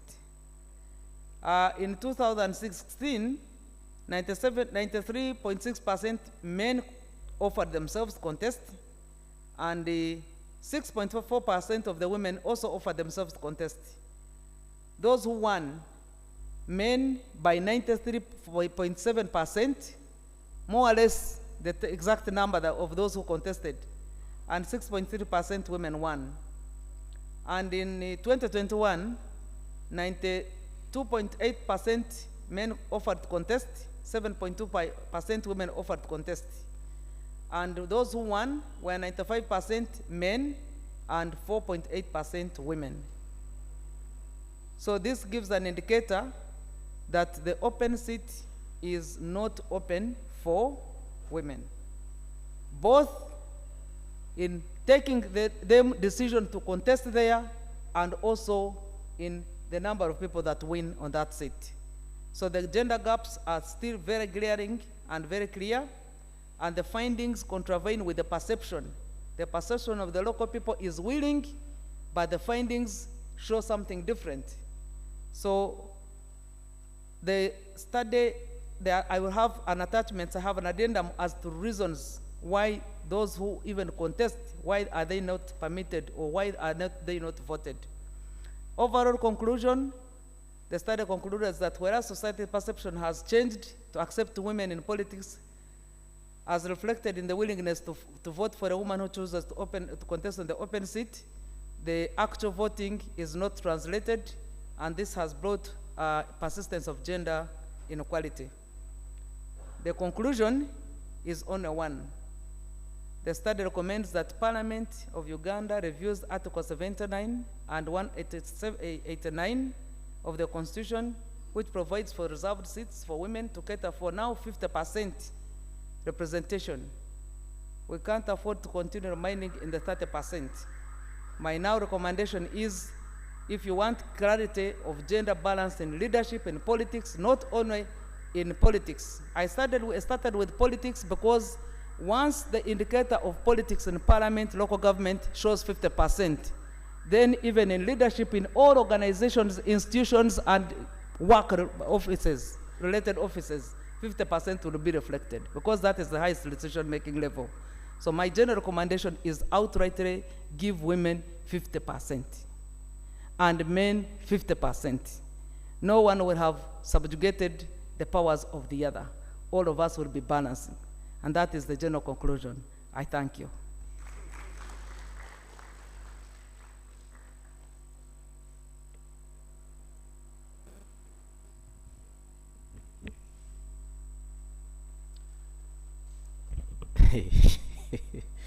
These gender things. I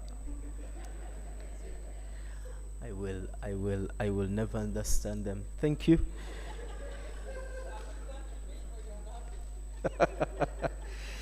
So our last presentation is from Zula Namubiru. It's titled Sustainable Fishing, Lifelong Learning and Alternative Youth Entrepreneurship, the Case of Chigungu Landing Site in Uganda.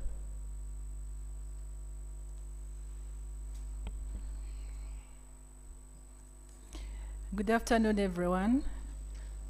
I'm Namubiru Zura, PhD student in the School of Distance and Lifelong Learning, and I'm presenting a policy brief that came out of that article. And as I believe everyone here knows about the conflict of fishers and the UPDF, the army in Uganda. And I believe everyone knows that if you want to eat fish, you are supposed to spend, how much do you spend on fish? A simple, small fish? 10,000? 80? I think the minimum is 15 to 30 in Uganda for you to get that sufficient fish. So my study is basically a follow-up study that I started in 2011 during my master's studies, when I heard over the radio 4 fishers were shot dead at Bugunga fishing ground when they were coming from Chigungu fishing ground. They were fighting. By then it was police that was enforcing the law. So they were fighting the police officers.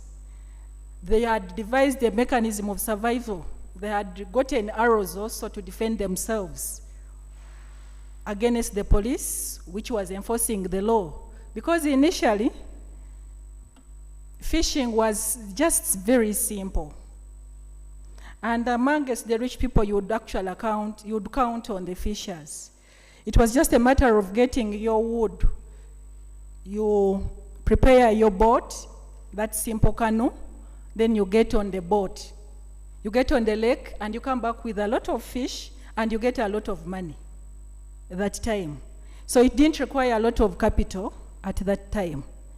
So now when the issues of stocks getting down came into play, then government had to come in. And in 2004, they had to pass a policy of sustainable fishing, the National Fisheries Policy at the time. So that's when now the issues of illegal versus legal fishing methods came in. And now the fishers who would just make their own boats locally with the simple nets they make within their homes, and then they go and fetch a lot of fish and they get a lot of money. Now it had come to an end. And remember the fishers, remember the slogan, Ozirianga Chivubi, I hope you all know that. They had, which I also believe that it is, right now they had a power saving culture. So when the illegal fishing methods came into play, after the new policies came into play, so the fishers now could not afford the new legal fishing gears and methods, because the legal fishing methods are quite very expensive. Actually, the minimum capital that you're supposed to have as a fisher is 20 million shillings. So I don't know how many people have capital of 20 million shillings in Uganda. And now it is now a prerequisite to a fisher. That is the minimum. And that means the more capital you put in, the more profits you're going to get. So that means the minimum is 20, so the profits are going to be less. So at the time, that's when I joined, and I wanted to understand exactly what is going on. So I conducted my master's studies in Bugunga and Chigungu to know what was taking place. And then the observation was the fishers had transformed.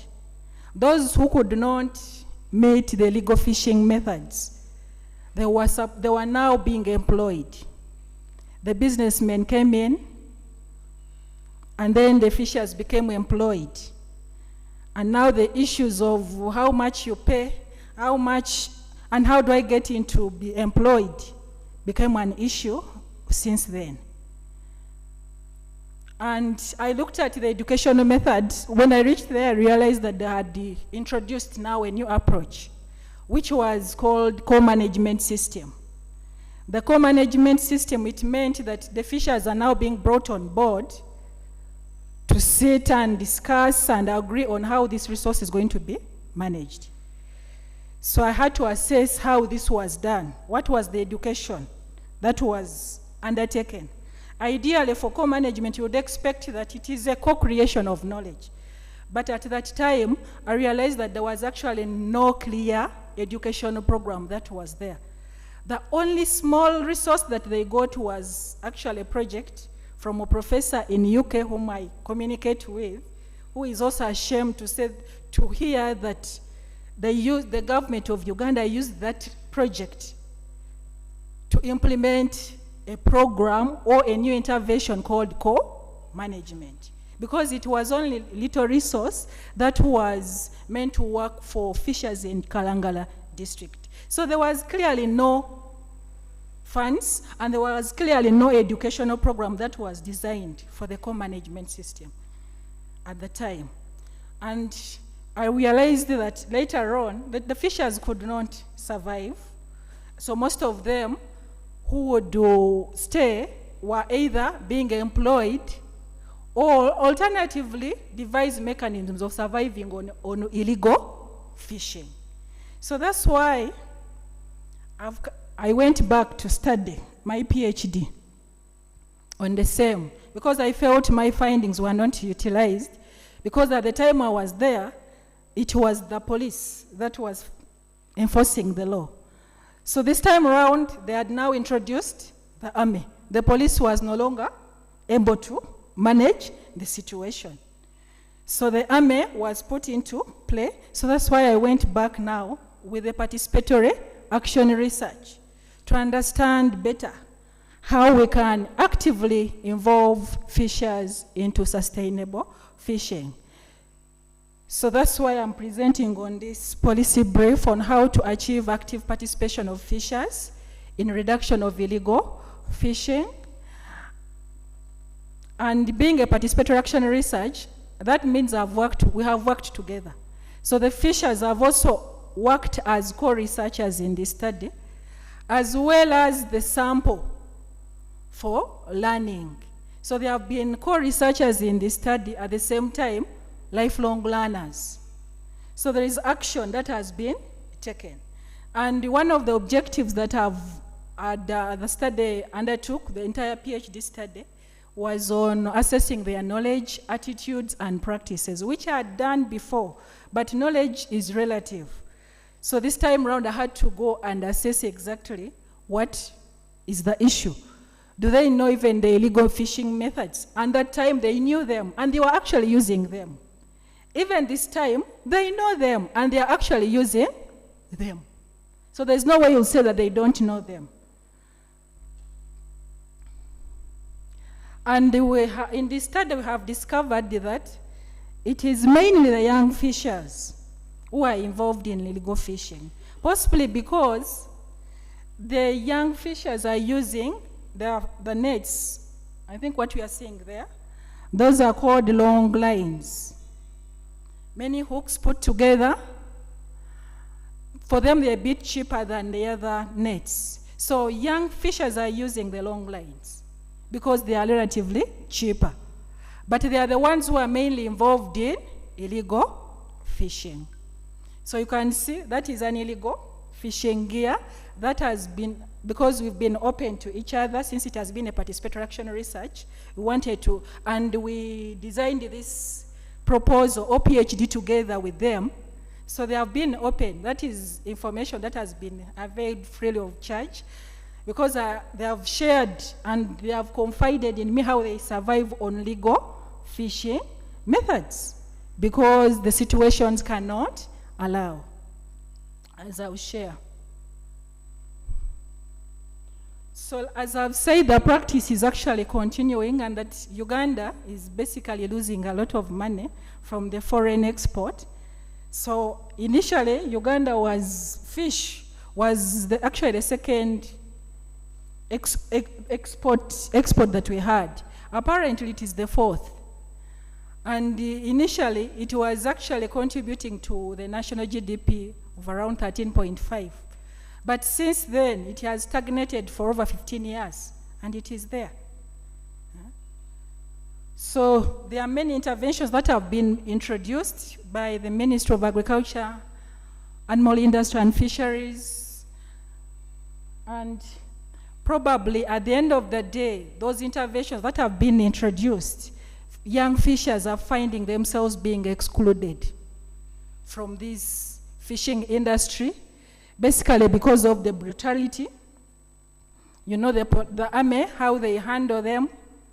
They have beaten them, they have punished them severely. Their fishing equipments have been confiscated.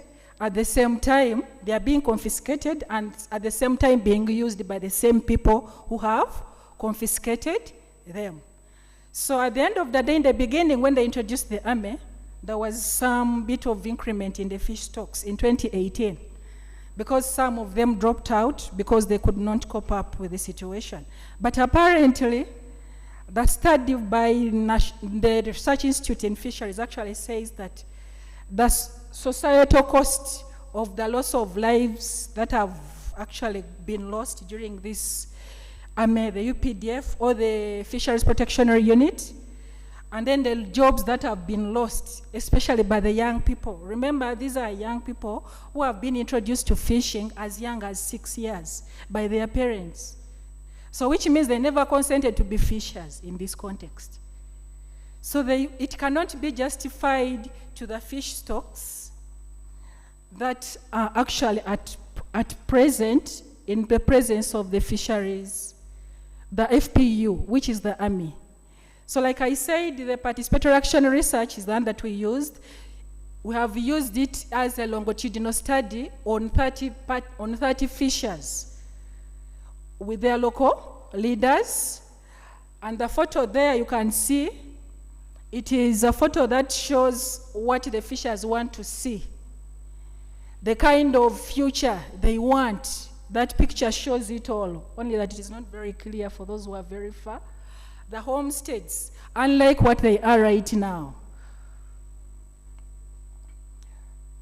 So generally the findings indicate that fishers, the co-management system failed to work, even up to now, because there are no learning interventions. Government expected them to move to the legal fishing gears unguided, unsupported. But our findings are indicating that fishers cannot move to the recommended gears without being stimulated.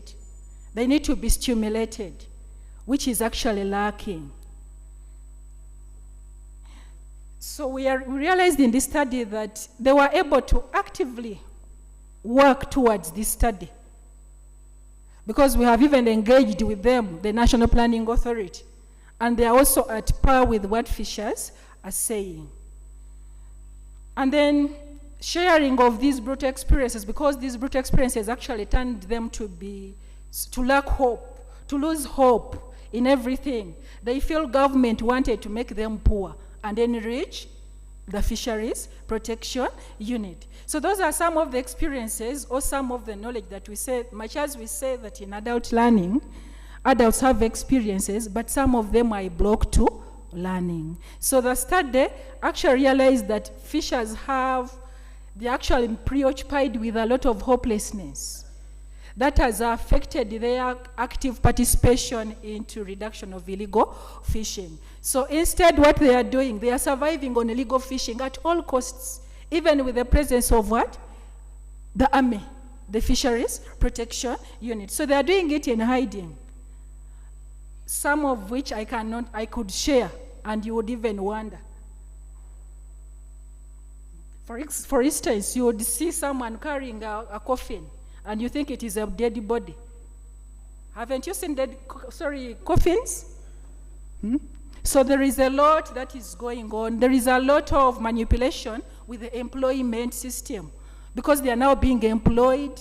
The employers are manipulating them a lot as far as payment is concerned, so there is a lot that I cannot share because of time that are actually published in an article.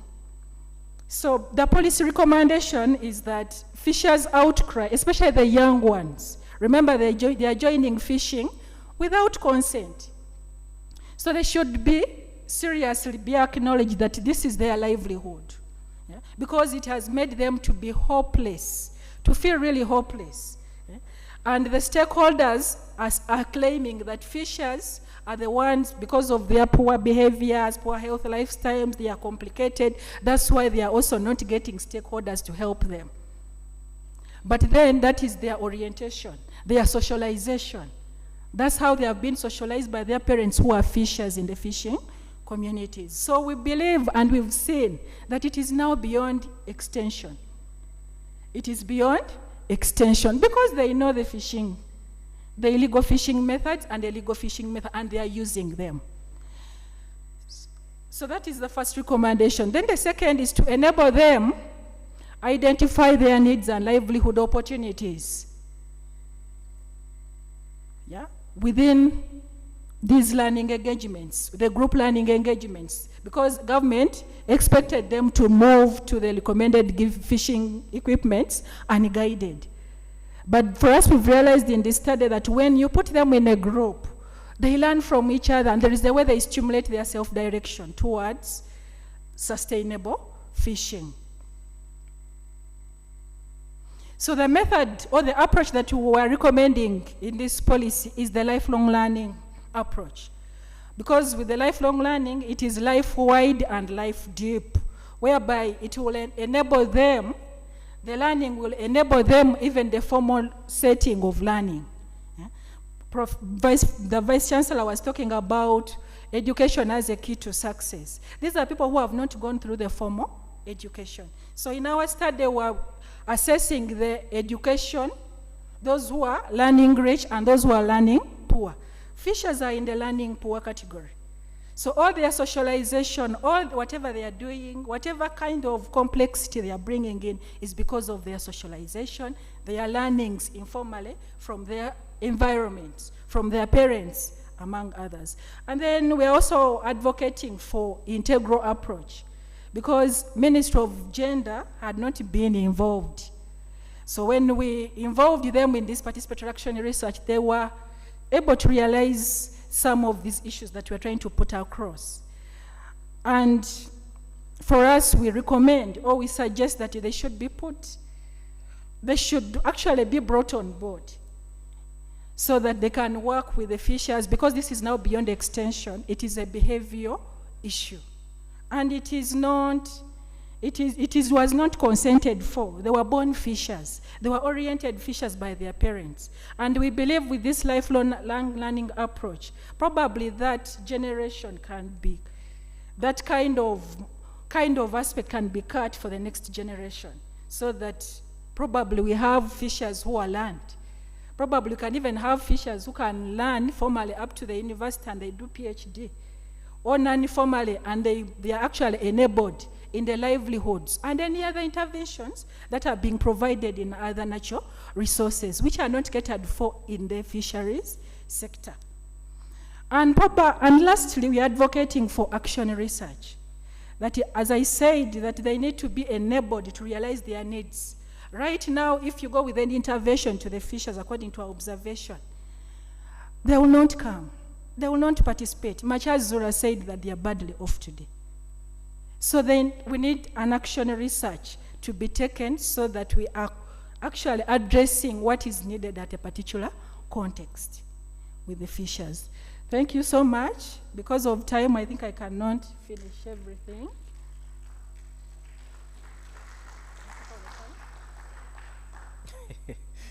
Thanks, Zula. Thank you, Helena, Patrick, and I need to remember your name.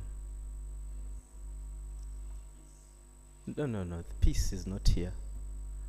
I'm forgetting. Yes, Haruna. One of the things maybe that I need to say to us, if you're a doctoral student, one of the things you need to work on is policy briefs. And that's part of the university's desire that we take our research off the shelves.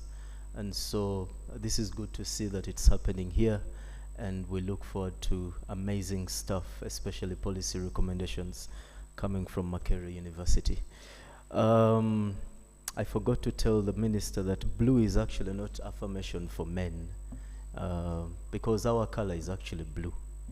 I wish women knew that. Not that I'm wearing blue, but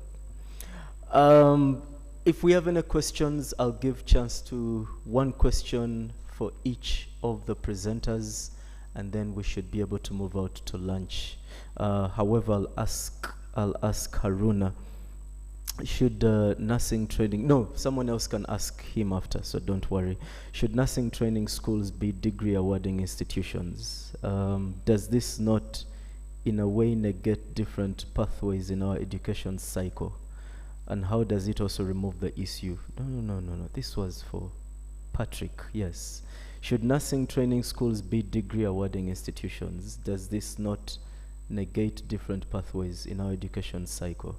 And how does it remove the issue of violence against nurses? That's something that came up as I thought through your policy recommendations. Anyone with a question that would like? Yes, sister. Do we have any other microphone?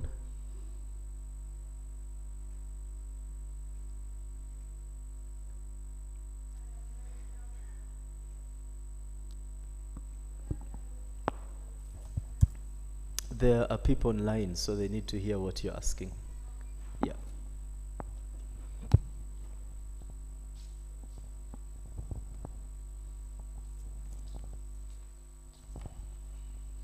I observed the protocol. Good afternoon to all of you. My question would really go to the Honorable Minister for Gender. The question is simple. In her absentia, for the fact that she was talking about gender, especially women in leadership, My question is about LC5, local government 5. Why is it that it's always chairman, LC5 chairman? Meaning that I have never seen a lady contest for that post. I was very much interested to listen to that if she was going to address that point. Thank you.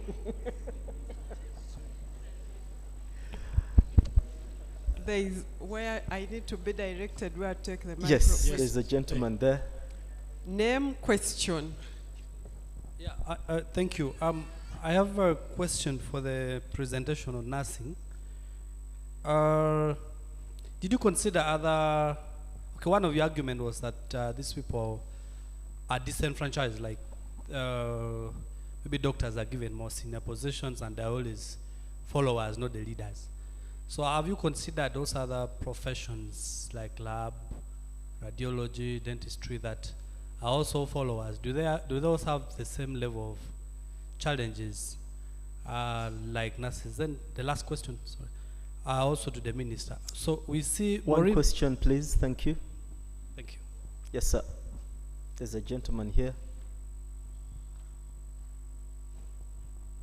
Yeah, thank you, Dan Mramzi, PhD fellow. I wanted to ask Madame Zura on her recommendations, whether she factored in the component of political influence on actions that are being done on ground. Thank you. Thank you. Isaac here.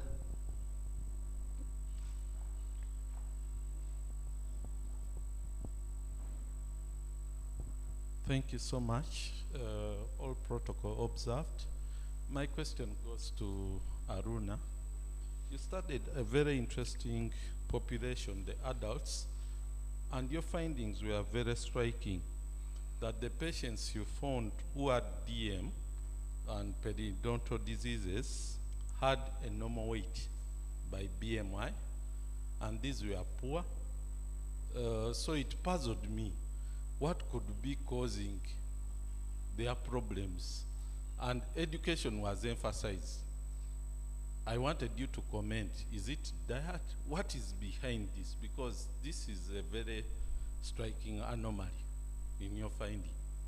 Okay, a question for Helena. Just one question for Helena. Yes, sir. There is someone. Is that for Helena? Yeah. Is that for Helena? The lady at the end? No, I wanted to ask a question. No. I need a question for Helena. No, mine is not going to her. Peter. And that's the last question I'm asking.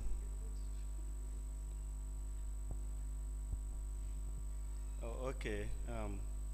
Helena, I would like to know if the agricultural policies in Ethiopia only favor men, or is a general issue, because the emphasis was on women, and the policy is not also like considering how the agricultural activities progress. So I want to know if it's a general problem that is associated with agricultural policies in Ethiopia affecting both sexes. Thank you. Thank you. I'll ask the presenters to respond to those questions and we will close this session.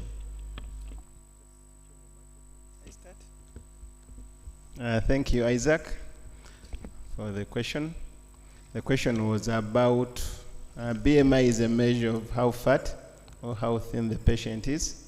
And usually, or normally, we know that diabetes mellitus is a disease of the fat people. I'll use fat.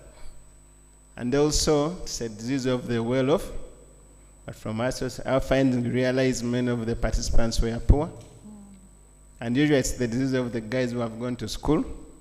Ours, we are the low level of education. This is an important finding.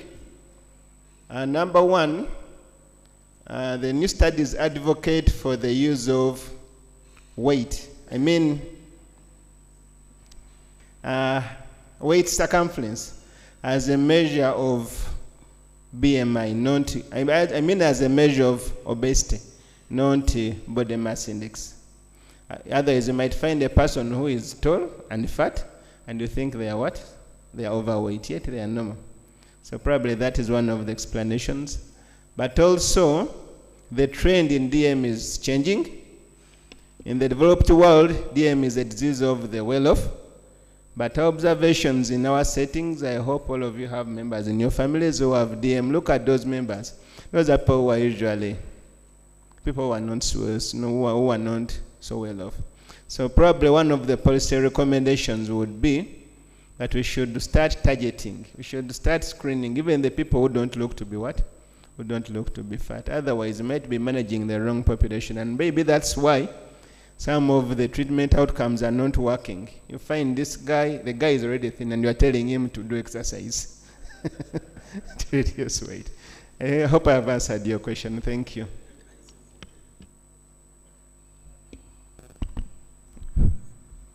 Thank you.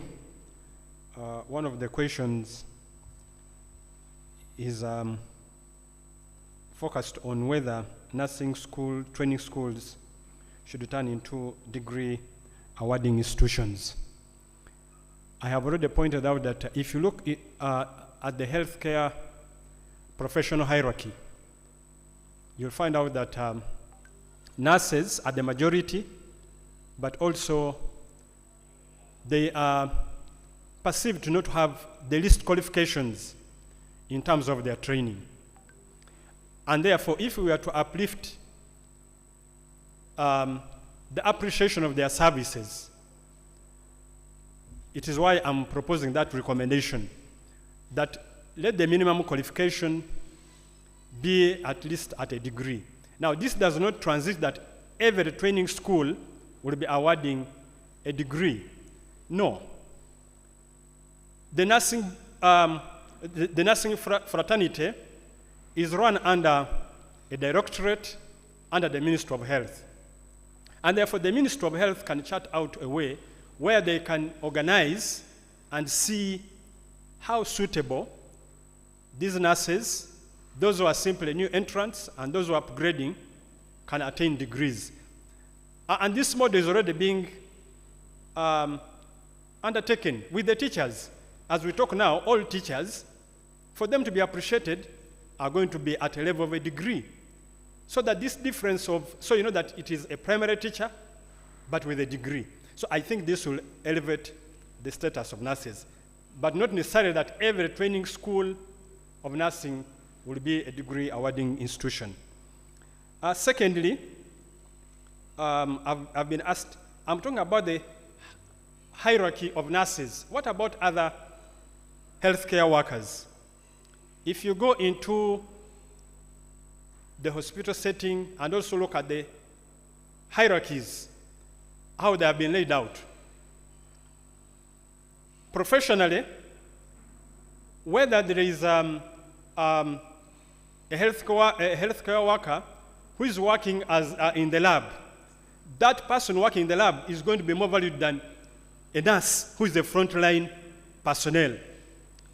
So the question is, while other personnel have been fairly represented, nurses in particular are very few within the hierarchy of top leadership, with the exception of the principal nursing office and a few. And who is there not to listen to the voices of the nurses? So I'm making that policy recommendation that if the number of nurses in the top leadership is increased, it will not only boost their hierarchical status, but also it will enable the voices of nurses to be heard in terms of the number of challenges that they are confronted with. Thank you very much. Okay. Thank you so much for this question posed against the political influence on the study. Yeah, basically because we didn't have much time to discuss all these details, but initially it started actually during the master's studies, that there were intermediate factors which were both social, political, etc. Those days, someone's fish has been confiscated, he just calls the who? General who? Afande who? And then it is released. So it has both the negative and the positive in my study. So to this participatory action research, it was both positive and negative. The political influence, for example, the local leaders was so instrumental in the learning of the fishers because there was a lot that fishers didn't know. Actually, fishers didn't know that fishers themselves are the ones who went to the president of Uganda to request for the army. So it was positive in this situation. So it was a very good resource for learning the political leaders who are there, the local leaders. However, as we proceeded, amongst them, there are those ones at least who bring in the negative part of the story. For instance, one of the own was to form an association because they didn't know that they didn't have an association. They thought an organization called DAFALU was the organization. So during this learning engagement, that's when they realized that they didn't have an association as fishers. So they decided to start that for us we can now form an association as fishers.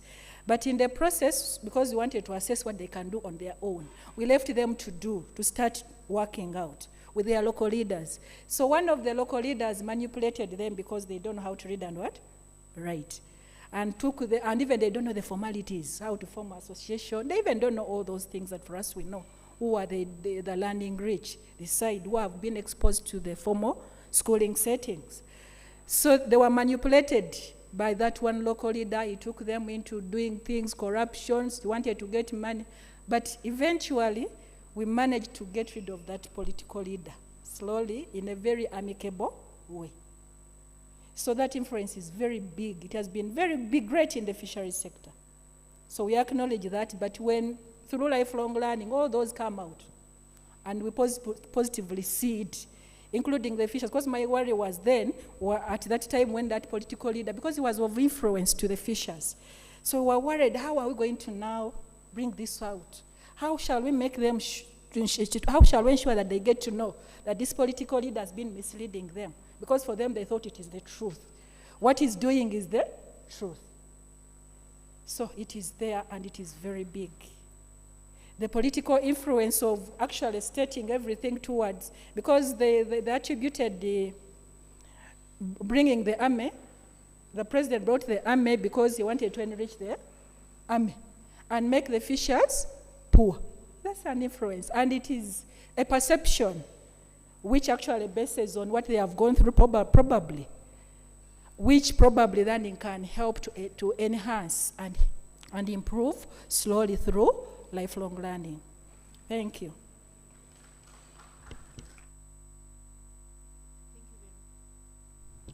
Thank you very much for your question.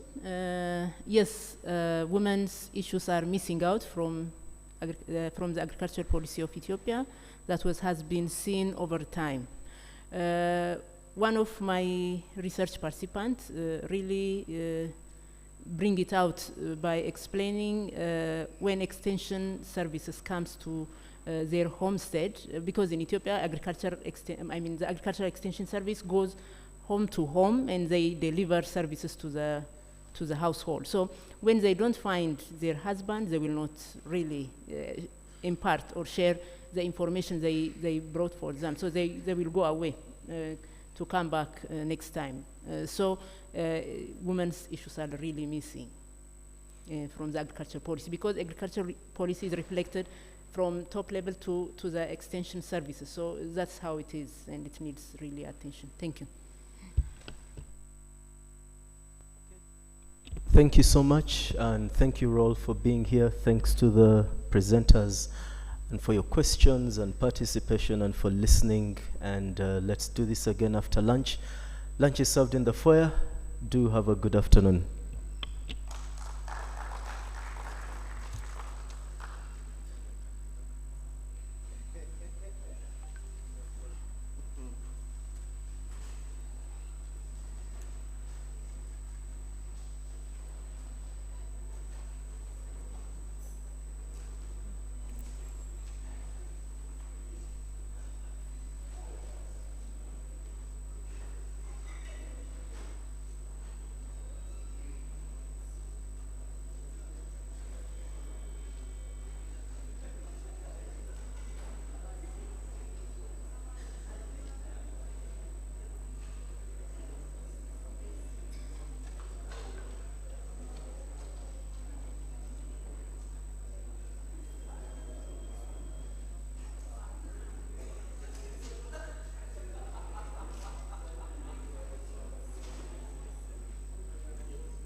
Actually, let me just send this to him and then I come.